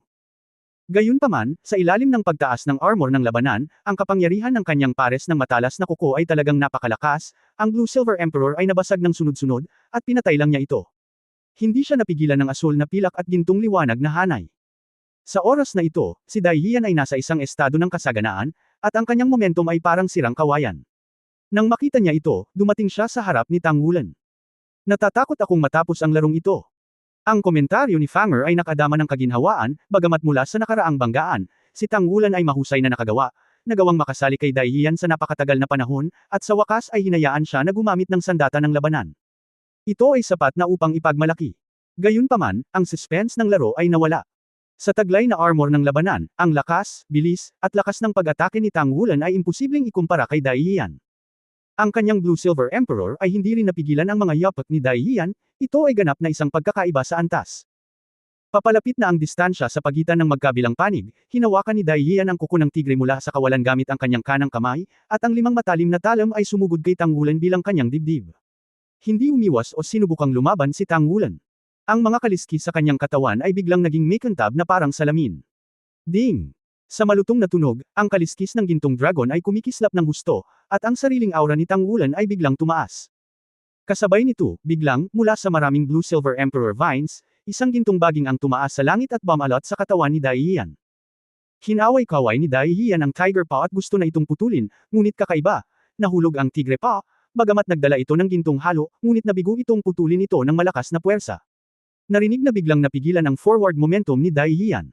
Kaagad pagkatapos, ang higanting ulo ng dragon na lumitaw noon ay muling lumitaw, na may isa pang nakakabinging dagandong. Ang epekto ng bloodline suppression sa harap ng battle armor ay hindi gaanong epektibo kaysa dati. Bagamat naramdaman pa rin ni Dai Yian ang pag-agos ng dugo, gumaling siya ng hindi bababa sa 2 beses ng mas mabilis kaysa dati. Gayunpaman, sa oras na ito, nagkaroon na ng kaguluhan sa auditorium ng buong Xingluo Stadium. Dahil nabigla sila nang makitang ang mga gintong baging sa lupa ay bumalot kay Dai Yian nang umungal ang malaking ulo ng dragon kay Dai Yian. Nakaunat ang mga braso ni Tang Wulan sa magkabilang gilid ng kanyang katawan. Pagkatapos, 2 malalaking lalaki na may mga eyeballs na nakatingin sa labas ang lumitaw sa Golden Dragon Claw grip ni Tang Wulan. Kahit na may battle armor, kahit na may Golden Dragon Claws, kasama ng natural na supernatural na kapangyarihan ni Tang Wulan, nang lumitaw ang 2 malalaking lalaki na ito sa kanyang mga kamay, hindi napigilan ng kanyang katawan ang paglubog pababa. Oh my God! Ano yun? Ano yun? Ito ay isang pares ng higanting martilyo, minsan ay isang mabigat na sandata ng black level na mecha, isang nakakatakot na higanting martilyo. Ang maningning na gininto ang liwanag ay sumabog sa higanting martilyo, at ang marubdob na pag-awit ng dragon ay naging sanhi ng pagkalat ng mga pattern ng dragon sa higanting martilyo. Iyon ang nakakagulat na enerhiya ng Golden Dragon. Ang martilyo ng kaliwang kamay ay bukas na hamampas, gumuhit ng isang arko mula sa pauila sa ibaba, at dumiretso sa Dai Yian upang durugan ito. Bagamat nalabanan ni Dai Yian ang dagandong ng Tyrannosaurus sa malaking lawak sa pamamagitan ng pag-asa sa sandata ng labanan, sa wakas ay lumitaw ang kanyang espiritu sa kawalan ng ulirat, kasabay ng pagkagusot ng gininto ang wika, kailangan niyang makipagpunyagi ng gusto, at ang kanyang atensyon ay naapektuhan din sa oras na ito. Nang dumating sa himpapawid ang higanting martilyo, biglang umatras si Jin Yu nang walang paabi, at si Dai Yian, na buong lakas na nagpupumiglas, ay biglang bumagsak ng hindi mapigilan, na nakaharap lamang sa pagdating ng higanting martilyo. Gaano kalaki itong higanting martilyo? Ang bawat hawakan ay 5 metro ang haba. Kabilang sa mga ito, ang diameter ng ulo ng martilyo ay 2 metro ang layo. Ito ay solid. Ang bagay na ito ay solid. Bakit ayaw magbenta ni Tang Wulan? Ang pares ng mga higanting martilyo mismo ay bihirang metal o solid, at ang kanilang bigat ay nakakatakot, at ang dami ng bihirang metal na ginamit ay tiyak na isa sa pinakamaraming mecha na armas na nakita niya. Bukod dito, ipinanganak siyang may supernatural na kapangyarihan, at paborito niya ang mabigat na sandata na ito. Sa makatuwid, kahit na naibenta ang mecha, hindi siya handang ibenta ang pares ng higanting martilyo. Sa harap ng iba't ibang mga kalaban, palaging may ilang mga target na taktika. Nang malaman niya na ang martial spirit ni Dai Yian ay isang puting tigre, naisip na niya ito ng malinaw. Sa cultivation base ni Dai Yian, kung gusto niyang pigilan siya sa pagsusuot ng battle armor, napakababa ng posibilidad na ito. Kung gayon, bakit kaya niyang manalo sa labanan pagkatapos na maisuot ang sandata ng labanan? Sa simula ng outbreak, talagang nakulong ni Tang Wulan si Dai Yian. Ang layunin niya ay ipaisip kay Dai Yian na wala na siyang nagawa, maging ang kanyang mga kasanayan ay mahirap. Kapag ang isang tao ay may ganap na kalamangan, siya ay tiyak na makakapagpahinga. At para kay Dai Yian, na may ganap na lakas at tulong ng battle armor, wala siyang dahilan kung bakit hindi niya matatalo si Tangwulan sa oras na ito. Sa sitwasyong ito, natural siyang magmumukhang pabaya, hindi pa banggitin na dinurog din ni Tangwulan ang kanyang kaluluwa, tumagal ng oras para makabawi, at hindi ito isang maliit na trauma para kay Dai Yian. Kahit paano niya pinigilan ang kanyang galit, nananatili pa rin ang galit. Sa makatuwid, sa ilalim ng impluwensya ng maraming mga kadahilanan, kasabay ng paggamit ng Golden Dragon Tyrant Body, sa wakas ay nahulog si Dai Yian sa plano ni Tangwulan. Boom, nakakatakot talaga ang kapangyarihang nakakabit sa higanteng martilyo. Ang higanteng martilyo na ito na tumitimbang ng higit sa 5,000 katais, kasama ang nakakatakot na kapangyarihan ni Tangwulan, ang pagdaragdag ng gintong dragon sa kalangitan, ay nakakatakot. Talagang hindi magandang bagay na mahulog sa sinuman. Sa simula, kahit na ang black level na mecha mismo, ay humarap sa pambobomba nitong dambuhalang martilyo, napakahirap ipaglaban. Higit pa rito, ang Spirit Master ay nasa kategoryang tao pa rin bago umabot sa may pamagat na antas ng Daoluo. Nang mapansin ni Dai Yian ang pagdating ng higanteng martilyo, ang nakita niya ay isang malaking bola na paparating sa kanyang harapan. Katutubo niya itong gustong harangan. Gayunpaman, sa mental na arithmetic at hindi sinasadya, kasama ng isang serye ng pagpapahina sa kanya ni Tangwulan dati, isang serye ng mga tagumpay sa kanyang sarili. Sa ilalim ng mga pangyayari, paano niya magagawang pigilan ang napakabigat na sandata na ito kahit na siya ang kuko ng tigre sa ilalim ng amplification ng battle armor? Ang katawan ni Dai Yian ay parang kanyan, pinasabog sa hangin ni Tangwulan. Umatras si Tangwulan gamit ang kanyang mga paa, at umalangaw ang isa pang dragon, at ang maliliit na gintong dragon ay lumabas mula sa lupa, tulad ng mga bukal, at marahas na hinampas ang katawan ni Tangwulan. Ang Golden Dragon Shaking the Earth ay hindi na ginagamit sa pag-atake, ngunit upang itulak si Tangwulan gamit ang isang pares ng higanteng martilyo. Ang katawan ay agad na umangat sa hangin, at ang pares ng mga higanteng martilyo, na may kakilakilabot na kapangyarihan, na may dalang masamang hangin, tulad ng isang bulalakaw na nagmamaneho sa buwan, ay dumiretso sa katawan ni Dai Yian. Sa oras na ito, si Tangwulan ay hindi nang ahas na magpakita ng anumang awa sa kanyang mga nasasakupan. Kapag nakahinga na si Dai Yian, siya mismo ang nakasuot ng battle armor ay hindi na magkakaroon ng pagkakataon. Ang unang martilyo ay nagulat sa 5 panloob na apoy ni Dai Yian. Bagamat ang kanyang one-word battle armor ay nakabawi sa halos lahat ng epekto, ang kapangyarihan sa higanteng martilyo ay napakalakas na, sa ilalim ng pag-agos ng dugo, ang kanyang espiritu ay namulat. Nagkaroon ng ilang kalituhan. Sa sandaling ito, naabutan na ni Tangwulan ang kanyang katawan, at isang pares ng mga higanteng martilyo ang bumaba mula sa langit at binomba si Dai Yian ng sunod-sunod. Ang madla sa audience ay hindi sinasadyang pumikit habang pinagmamasdan ng higanteng martilyo na mas malaki sa katawan ni Tangwulan na nahulog kay Dai Yian. Nakakakilabot yan. Ito ay talagang miserable. Boom, bumagsak ang katawan ni Dai Yian mula sa langit, tulad ng isang cannonball, direkta sa platform ng kompetisyon. Ang isang pares ng mga higanteng martilyo ay umindayog ng buong lakas, ang kapangyarihan ay higit sa 10,000 katais. Dinurog ni Tangwulan ang malaking martilyo at nahulog mula sa langit. With that forward momentum, dumiretso siya sa lugar kung saan bumagsak si Dai Yian sa lupa. Ang mabangis na dagandong ng dragon ay muling umalangaw sa mga manunood. Hindi niya sinasadyang sumuko. Pagkatapos ay diretso siyang nahulog sa malaking butas. Sunod-sunod na umalangaw ang mga bulalas sa madla, ito, malinaw na ito ang buhay ng kanyang maharlikang 4 na prinsipe. Sa rostrum, maging ang mga kamay ni Dai Tianling ay walang kamalay-malay na nakadikit sa mesa. Ang kabaitan na nakaupo sa tabi niya ay biglang nagbago ng mukha at sinabi sa mahinang boses, hindi maganda. Kasabay ng pagsasabi niya nito, isang figure ang sumugod sa arena ng kompetisyon, at ang diagonal na thrust ay hamarang sa mga dobleng martilyo ni Tangwulan. Gamit ang suporta ng 2 kamay, natunaw nito ang nakakatakot na kapangyarihan mula sa gilid. Tinulak niya palabas gamit ang martilyo. Dinala ni Tangwulan ang higanteng martilyo sa kanyang mga kamay, at pagkatapos ng pag-ikot ng ilang linggo, bumagsak siya sa lupa. Sumuray-suray siya ng ilang hakbang at bahagya siyang tumayo. Gayunpaman, may malabong ngiti sa kanyang mukha. Isang matandang lalaki ang nagtulak sa kanya palayo. Siya ang referee ng larong ito. Sa oras na ito, ang referee ay nagniningning na may kasing dami ng 8 spirit ring. Nang tumingin siya sa malaking hukay, medyo lumundag na si Dai Yian. Medyo miserable ang itsura niya, hindi siya kumibo, bumukas ang buong katawan niya, mula sa shoulder armor hanggang sa breastplate, marami na siyang bumagsak. Maging ang White Tiger Demon Transformation at King Kong Transformation ay natalo sa nakaraang matinding bombardment. Sino ang nagpaalam sa iyo na makialam? Pinandilatan ni Dai Yian ang referee. Nagtagal ang referee. Kung ang ibang manlalaro ay maglalaban, syempre hindi siya makikialam kapag walang tunay na panalo o pagkatalo. Ngunit sa nakaraang sitwasyon, hayaang mahulog ang dobleng martilyo ni Tangwulan, malaki ang posibilidad na ang apat na prinsipe na ito ay magdadala ng krisis sa buhay at kamatayan sa apat na prinsipe. Kaya naman, sa pananaw ng referee, wala siyang ginawang masama, at kailangan niyang tiyakin ang kaligtasan ng mga manlalaro. Ngunit nang si Dai Yian ay nabagsak sa platform ng kompetisyon, pilit niyang hinikayat ang lakas ng sandata ng labanan, halos hindi pinalakas ang karamihan sa udyok, at inipon ang lahat ng kanyang lakas, naghahanda upang mahanap ang huling pagkakataon. Bagamat mahirap labanan ang dobleng martilyo ni Tang Wulan, sigurado siyang matatalo siya pareho kay Tang Wulan. Gayunpaman, sa sandaling pumasok ang referee sa field at pinatigil si Tang Wulan, natapos na ang laro. Wala nang pagkakataong muling makabalik. Sa katunayan, nang durugan siya ni Tang Wulan mula sa langit, nakakita siya ng ilang problema. Napakalakas ng mga drive ni Dai Yian, at tiyak na hindi sila ordinaryong mga bihirang metal. Sa sobrang lakas ng bombardment, hindi nila tuluyang masira ang depensa. Pagkatapos lamang ituloy ni Tang Wulan ang pagtugis mula sa langit. Kung hindi, maaari niyang ihinto ang pag-atake. Ang hitsura ng referee ay ayon sa inaasahan ni Tang Wulan. Ito ang pinakamahusay na paraan upang direktang kumpirmahin ang kanyang tagumpay. Medyo natulala ang referee sa tanong ni Dai Yian. Matapos sabihin ito ni Dai Yian, tila naging mabigat ang kanyang hininga. Umakyat ang chi at dugo sa kanyang katawan, at maging ang kanyang puso ay medyo naguguluhan kahit na nabigla siya hanggang sa dumudugo mula sa kanyang 7 butas. He actually made the same mistake, but this guy is really too cunning. Nagtabi na si Tang Wulan ng isang pares ng higanteng martilyo sa oras na ito, at tumingin kay Dai Yian na mingiti, tanggapin ng kamahalan, ang apat na prinsipe. Galit na sumangot si Dai Yian, tumalikod at umalis. Kung talo ka, talo ka.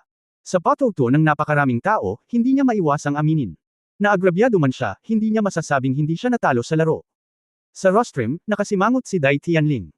Kindly side, bagaman malaking tulong sa kanya ang status niya, pero minsan ay hadlang din. Sa huling sandali, may pagkakataon pa rin siyang gawing tagumpay ang pagkatalo. Bagamat kailangan nitong magbayad ng mas malaki, at least may pagkakataon. Mataimtim na sinabi ni Dai Tianling, na wala niya ang kanyang sarili at hindi niya masisi ang iba. Walang ginawang mali ang referee. Bahagyang ngumiti si Ensie, hindi masamang bagay para sa apat na prinsipe ang matalo sa larong ito.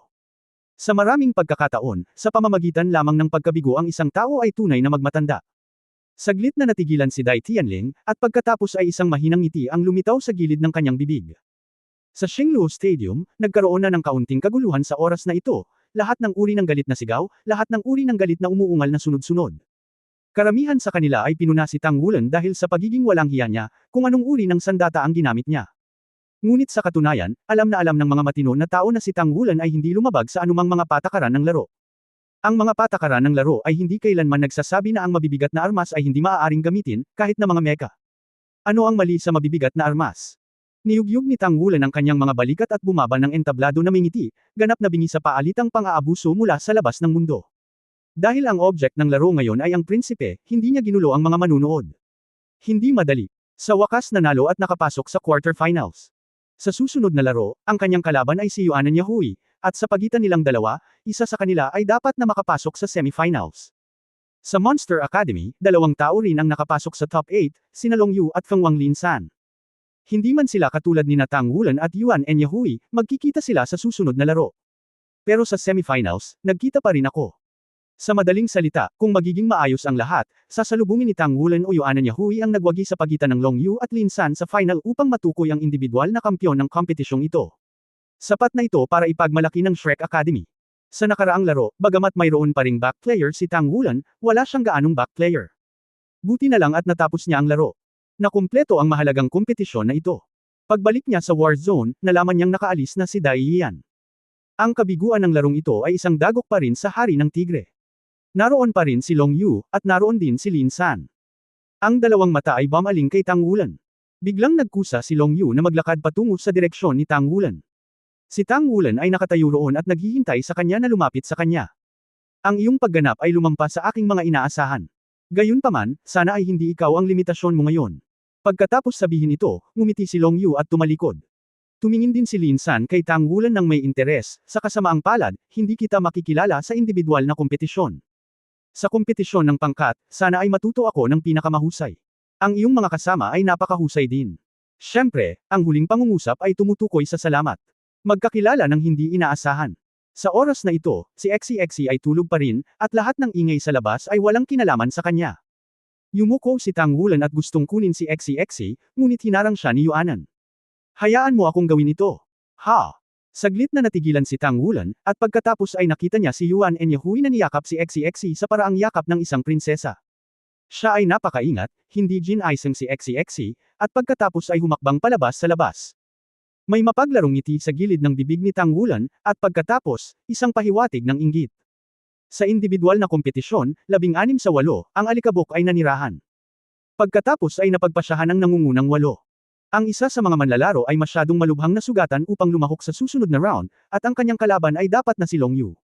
Sa madaling salita, si Long Yu ay magiging bye sa susunod na round at direktang papasok sa semifinals. Gayunpaman, walang nag-isip na sinamantala ni Long Yu. Sa katunayan, ang dalawang naunang manlalaro ay lumaban ng husto, malinaw naman dahil alam nila na ang kalaban sa susunod na laro ay si Long Yu, at imposibleng talunin sila. Mas mabuting lumaban ng buong lakas at makakuha ng nangungunang 8 pwesto. Dalawang tao sa Monster Academy at Shrek Academy ang bawat isa ay pumasok sa top 8, at sila ay nasa sitwasyon pa rin kung saan sila ay nag-aaway sa isa't isa. Napakalaki rin ng mga ulat ng iba't ibang balita at publikasyon. May titulo pang ang nagsasabi na basta pumasok sa finals ang Shrek Academy ay panalo na sila. Siyempre, mas maraming mga pamagat ang Shrek Rollback at ang katulad. Gayunpaman, walang duda na ang lakas ng lahat sa Shrek Academy ay kinikilala. Binati ni Vice President Tang Bingyao si Lao Kai at sinabing gagantimpalaan ng Federation si Tang Wulan at iba pang mahusay na gumanap sa kompetisyong ito. Siyempre, ang mga bagay na ito ay tatalakayin pagkatapos bumalik sa kontinente ng Daoluo. Pagkatapos bumalik sa silid ng hotel, hindi napigilan ni Tang Wulan ang paghimas ng kanyang mga tainga, at sa wakas ay kumalma. Tapos naglabas siya ng maliit na cotton ball sa tenga niya. Okay naman ang sound insulation effect ng cotton ball, pero masyadong maingay kung hindi nito kayang tumayo sa Xingluo Stadium. Susunod, ang mananalo sa labanan sa pagitan nila ni Yuanen ay makakaharap kay Long Yu, dapat ay si Long Yu. Wulan, nanalo. Sa sandaling ito, isang boses ang nagmula sa labas ng pinto. Binuksan ni Tang Wulan ang pinto at nakita si Ye Xinglan na may pagod na mukha na nakatayo sa labas ng pinto. Xinglan, bakit ang pangit ng mukha mo? Nagmamadaling pinapasok siya ni Tang Wulan, at nakakagulat na kasama niya si Xu Lizi. Hindi maganda ang mukha ni Xu Lizi, ngunit hindi katulad ni Ye Xinglan, masama ang pakiramdam niya. Napakahirap ni Sister Xinglan. Hindi siya natutulog nitong mga nakaraang araw, nagmumuni-muni lang at gumagawa ng battle armor. Sabi ni Xu Lizi na may pag-aalala. Sinabi ni Tang Wulan, Xinglan, hindi ito mabuti para sa iyo. Walang pakialam na ngumiti si Ye Xinglan, walang masama, tinalikuran ko na ang laro, hindi ba dapat ko itong gawin? At halatang nararamdaman ko na kahit medyo pagod na ako, hinahayaan ko pa rin akong gawin ang battle armor. May napakalinaw na improvement. Okay, huwag na nating pag-usapan ito, pupunta ka sa akin mamaya, at may mga bagong parts na gagawin. Tumingin si Tang Wulan kay Xu Lizi. Bagamat nag-aalala si Xu Lizi, tumanggaw siya. Alam nilang lahat ang matigas ang ulo ni Ye Xinglan, at dapat gumawa ng seryosong bagay ang babaeng ito. Bahagyang bumantong hininga si Tang Wulan. Nakikita niya na ang dahilan kung bakit mukhang masama si Ye Xinglan ay dahil gumamit siya ng uhaw sa dugo na bean paste bonds. Ngumiti si Ye Xinglan, kakapanood ko lang ng video ng laro mo. Ang galing. Sa totoo lang, nakaharap sa isang higanteng martilyo na tulad mo, hindi ko alam kung paano haharapin ito. Mahusay na i-maximize kung ano ang galing ko. Mapait na ngumiti si Tang Wulan, ito ay wala tayong magagawa. Wala tayong kumpletong one-word battle armor. Sa harap ng malalakas na manlalaro, maaari lang natin silang paghigpitan hanggat maaari. Kung pag-uusapan, ngayon ay higit na nararamdaman ko na ang orihinal na pagpipilian ay marunong nagampanan ang pangunahing papel nito kung ang battle armor ay talagang pinagsama sa atin. Kung tutusin, ang panlabas na kasuotan ay may mas masahol pa na pipiliin. Tumanggo si Ye Xinglan, oo, kahit na hindi ito para sa kaginhawaan ng pag-upgrade ng 2-character battle armor sa hinaharap, ang epekto ng pagpili ng isang espiritual na metal para sa 1-character battle armor ay iba sa ordinaryong paraan ng produksyon. Iba rin ang release. Halika, hindi magtatagal, magkakaroon din tayo ng kumpletong battle armor. Umalis sina Ye Xinglan at Xu Lizi, hindi napigilan ni Tang Wulan na ibuka ang kanyang mga labi. Nakikita niya ang kahulugan ng mga mata ni Ye Xinglan, hindi siya matatalo. Palaging ituloy ang tagumpay. Ang bawat isa sa kanila ay, kahit sino pa ang kalaban, go all out. At ang susunod na laro ay hinuhusgahan ng karamihan ng mga tao. 8-4, nagkusa si Yuan Enyahui na talikuran ang laro at sinamahan si Tang Wulan sa semifinals. Hindi alam ni Tang Wulan ang desisyon ni Yuanen noon pa man, at hanggang sa yugto ng kompetisyon ay biglang sinabi ni Yuan Enyahui na sumuko na siya. Tinanong siya ni Tang Wulan kung bakit niya ito ginagawa. Napakalinaw ng kanyang ekspresyon. Kung lalaban siya ng buong lakas, kahit na sino ang manalo o matalo, ito ay magpahina sa pagiging epektibo ng pakikipaglaban ng ibang tao, na makakasama sa kasunod na laro. Tsaka may 2-on-2 at team fight silang lahat. Gusto ni Yuanan na mapanatili ang kanyang pinakamalakas na kapangyarihan sa pakikipaglaban upang harapin ang mga larong iyon. Nakapasok din sina Long Yu at Lin San sa semifinals ayon sa pagkakasunod. Sa semifinals, hindi sumuko si Lin San sa laro tulad ng Yuan and Yahui, ngunit piniling hamunin si Long Yu. Siyempre, walang suspense sa resulta. Natalo pa rin siya kahit na nagpakita siya ng mas malakas na combat power kaysa noong pinutol niya si XCXC.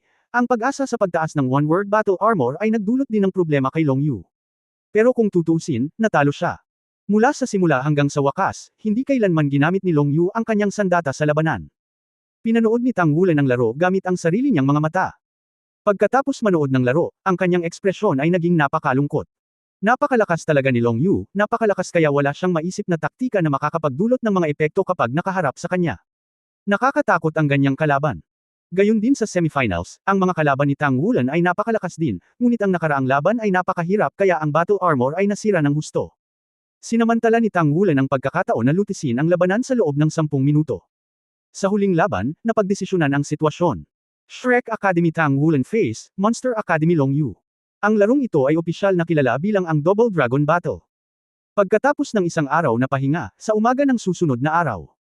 Ang larong ito ay kilala rin bilang ang pinakamabigat na kompetisyon sa kompetisyon ngayong taon.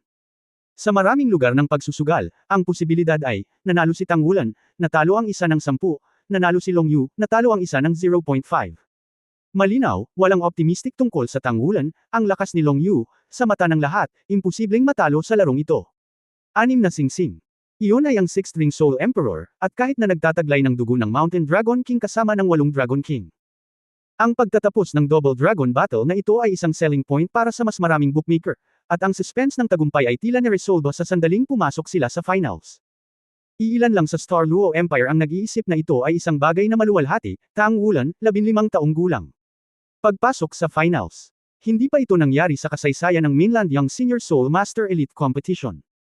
Naka-crossleg sa kama, ang espiritu ni Tang Wulan ay ganap na nakatutok sa loob ng kanyang katawan. Ang dugo ay umaagos, ang mapusyaw na gininto ang dugo at ang malagatas na puting kapangyarihan ng kaluluwa ng Xuanchangong ay nagsanib na parang Yangtze River at damaloy ng marahan, at ang buong katawan ay transparent. Sa wakas nakapasok na rin sa finals. Bukas ang huling mapagpasyang labanan, at sa wakas ay kailangan kong harapin si Long Yu. Ang labanan na ito ay nauugnay sa huling banggaan at tagumpay, at isinantibi niya ang lahat ng mga distraction sa oras na ito. Anuman ang resulta, dapat mong gawin ang iyong makakaya. Mula nang makumplito ang ikalawang ebolusyon ng martial spirit at si Lan Yingcao ay naging Blue Silver Emperor, ang kanyang cultivation base ay masasabing malayo na ang narating, mas mabilis kaysa dati. Ang kapangyarihan ng espiritu ay nakalusot lamang sa 42 antas kahapon.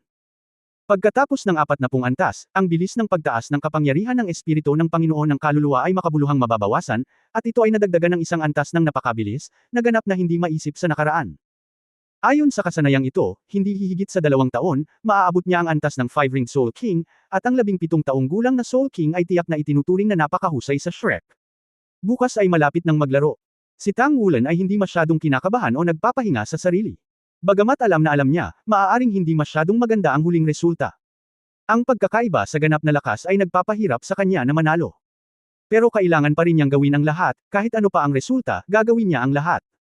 Hawakan ang bawat bit ng oras upang pagbutihin ang iyong sarili at palakasin ang iyong sarili. Si Teacher Wu ay hindi nagpakita at hindi nagbigay sa kanila ng anumang mga payo. Kung wala siyang pakialam noong una siyang nagsimula, naunawaan na ni Tang Wulan na kung hindi samipot si Teacher Wu, wala siyang pakialam sa kanila, ngunit binigyan sila ng lahat ng pagkakataong mag-ehersisyo. Hayaan silang magpasya sa kanilang sarili. Oo.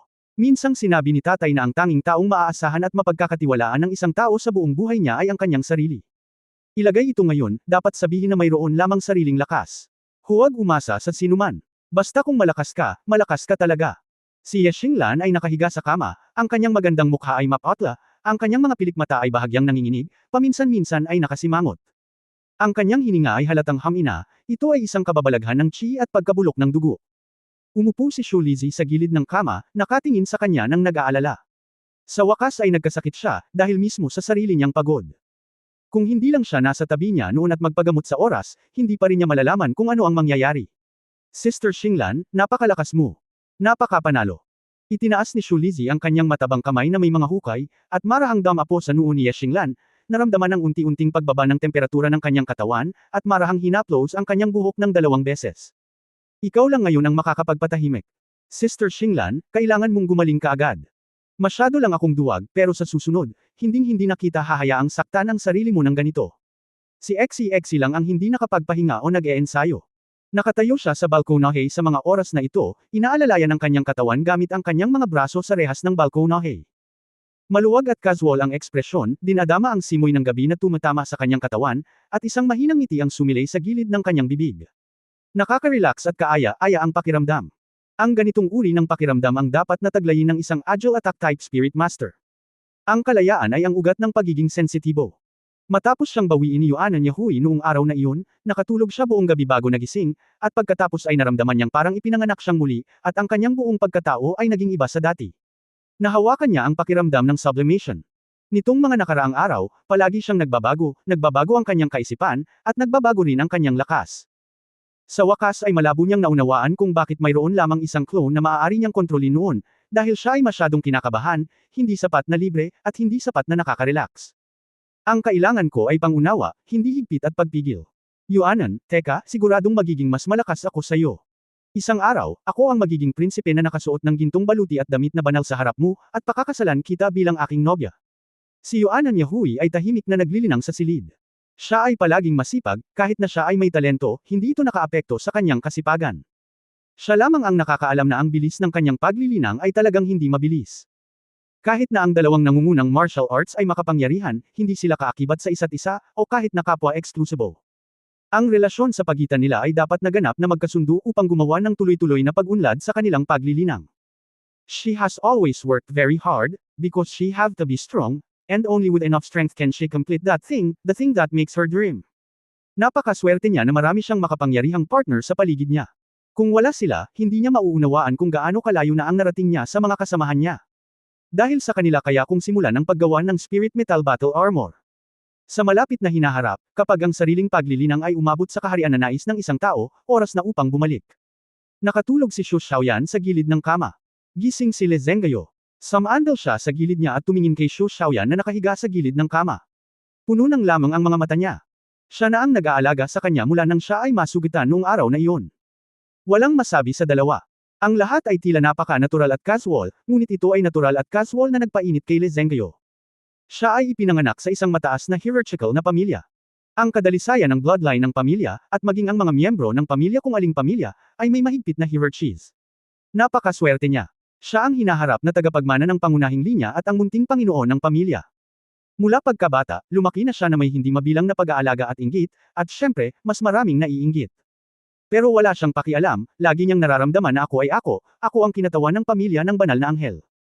Hanggang sa dumating siya sa Shrek Academy ay nagsimula siyang maunawaan na hindi siya ang pinakamakapangyarihan sa kanyang mga kapantay. Kahit na malakas ang Holy Angel Martial Spirit, hindi pa niya naabot ang ultimate level nito. Malayo pa ang mararating mula sa tunay na malakas. Noong nasa pamilya siya, lagi siyang napapalibutan ng mga bituin na may hawak na buwan. Kahit noong siya ay 10 taong gulang pa lamang, inanyayahan ng pamilya ang ilang kilalang babae na makipaglaro sa kanya, upang mahanap niya ang kanyang paborito. Ngunit sa oras na iyon siya ay nasa pinakamapaghimagsik na panahon, mas nauna sa kanyang mga mata, mas hindi niya ito nagustuhan. Lalo na ayoko sa mga babaeng sadyang nagpapanggap na malapit sa kanilang sarili.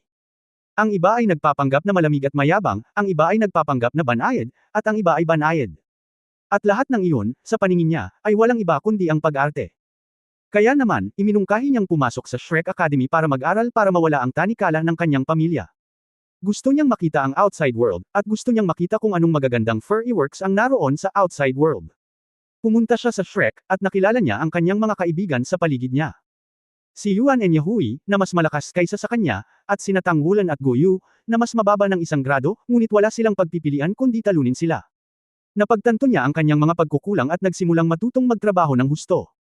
Upang hindi maiwan, nagsumikap siya ng higit sa sinuman. Gayunpaman, ang edad na 15 ay ang edad ng pag-unlad ng kabataan, at bibigyan din niya ng pansin ang mga batang babae sa paligid niya. Maraming magagandang babae sa Shrek Academy, at marami sa kanyang mga kaklase ang interesado sa kanya. Pagkatapos ng lahat, siya ay may isang marangal na background at hindi pangkaraniwang lakas. Gayunpaman, hindi niya ito nagustuhan. Alam niyang lumabas siya sa pagkakataong ito, unti-unti niyang napagtanto na may dagdag na figure sa kanyang puso. Ang figure ay masyadong malabo, at hindi niya alam kung sino siya sa simula. Hanggang sa matinding pinsalang ito, kapag siya ay nakoma, palagi niyang naririnig ang isang nasasakal na boses na tumatawag sa kanyang sarili. Kapag gising siya, lagi siyang nandyan sa tabi niya. Nagsimulang uminit ang sarado niyang puso. Nagustuhan niya ang pakiramdam ng inaalagaan. Kahit wala namang sakit sa katawan, nakahiga pa rin siya sa kama nang hindi sinasabi sa kanya na gumaling na siya. Dahil alam niyang kung gagaling siya, wala itong dahilan para manatili sa tabi niya, para matingnan siya nito sa lahat ng oras kapag gising siya. Itinaas ang kanyang kamay at bahagyang hinawakan ang kanyang ulo, siya ay medyo haggard, lahat para sa kanya. Tahimik siyang bumangon sa kama, marahan siyang binuhat, at maingat na inihiga sa kanyang kama. Halatang pagod siya kaya mahimbing siyang nakatulog. Hindi siya nagising. Ang ginhawang dala ng pagkakahiga sa kama ay nagunat ang nakakunot niyang mga kilay, walang alinlangan niyang hinayla ang kubrekama at sumangot, na parabang may naaamoy siya. Pagkatapos ay may nasisiyahang ekspresyon sa kanyang maliit na mukha, at siya ay nakatulog ng mahimbing. Sa pagtingin sa kanyang natutulog na mukha, biglang naramdaman ni Lezengyo na mayroong higit pa sa kanyang puso. Maingat niya itong tinakton ng kubrekama, at saka hinawakan ang malambot nitong buhok. Saka lang siya tahimik na naglakad papunta sa sofa at humiga. Paggising niya bukas, wala na siya sa tabi niya, pero hindi niya kayang panatilihing pagod na pagod siya. Hindi siya pwedeng manatili sa tabi ko, nananatili lang ako sa kanya. Ang parehong kasiyahan ay lumitaw sa kanyang mukha, ipinikit ang kanyang mga mata, at nakatulog ng mapayapa. Si Gu Yuping ay nakahiga sa kama. Hindi siya nakatulog, ngunit tahimik na nakatingin sa kisame. Ayaw niyang magsanay, kahit hindi niya alam kung bakit. Nakaramdam siya ng kaunting pagkabalisa. Bukas na ang final, at makakaharap niya si Long Yu. Alam na alam niya ang ugali nito. Kahit alam niyang hindi siya mababa, gagawin niya ang kanyang makakaya upang labanan ang isa't isa, kahit na mas malakas kaysa kay Lezengyo. Pero sa pagkakataong ito, sobrang suntok ang binigay ko sa kanya. Alam niya na dapat ay matagal na niyang ginawa ito, tutal, marami pang dapat harapin sa hinaharap. Maaga o huli ay magkakaroon ng araw na ito.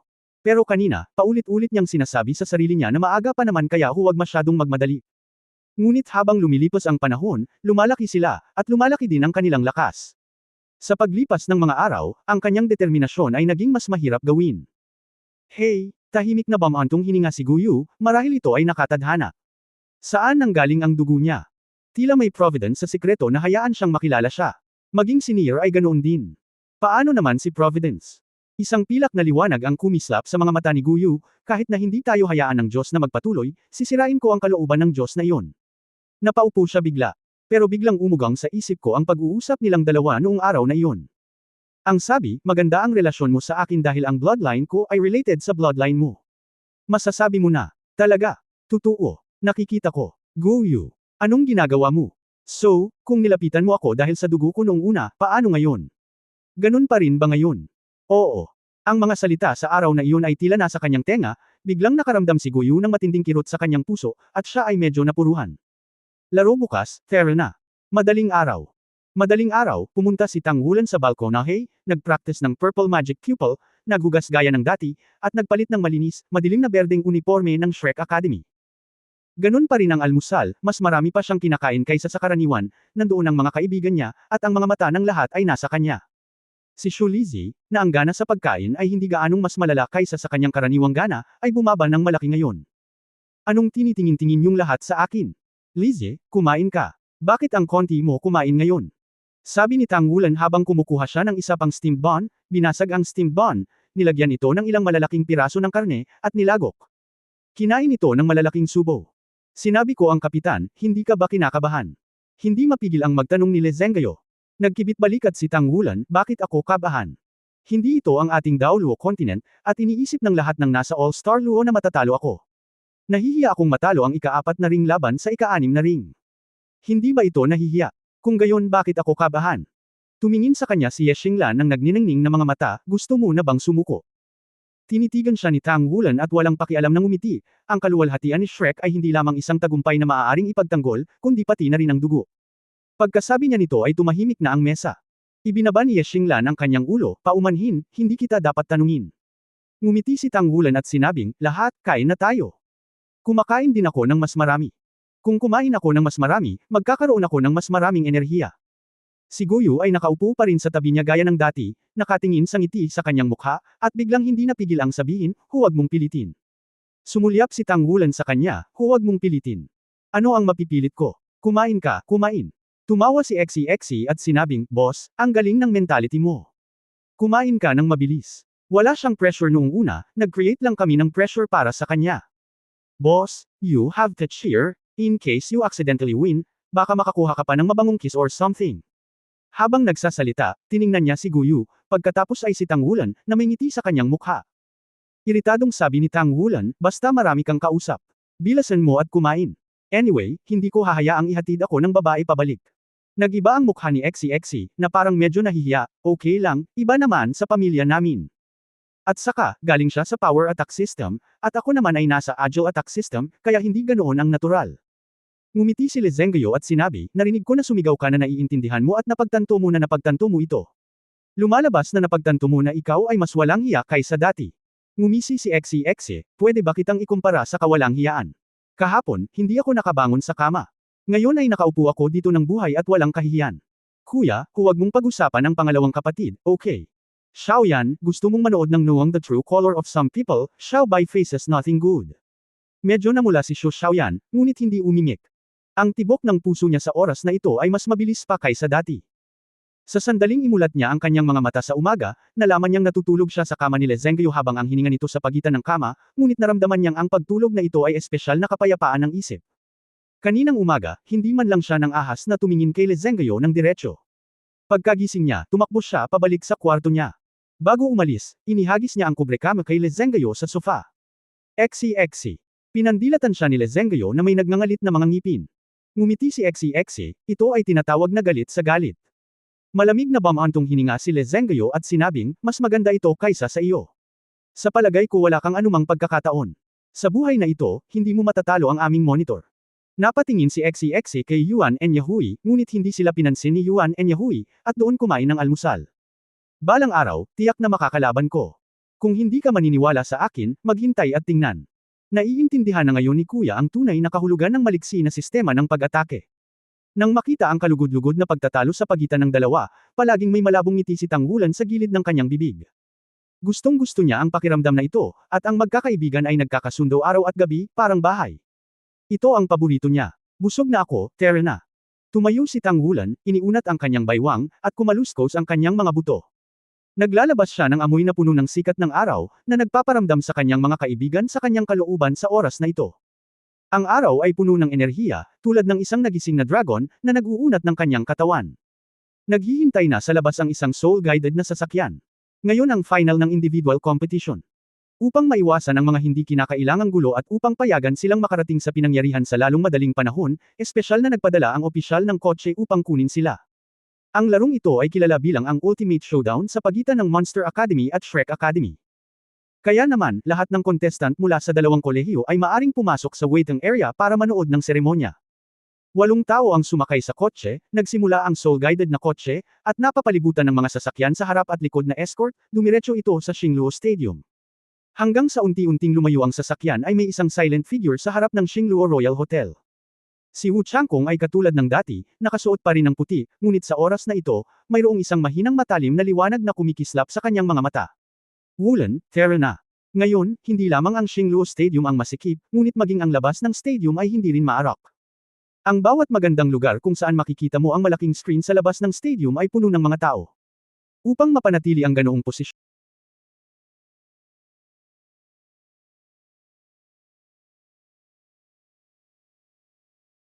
posisyon, marami na ang nakarating dito isang araw ng maaga. May mga tent pa. For more videos, please like, share and subscribe.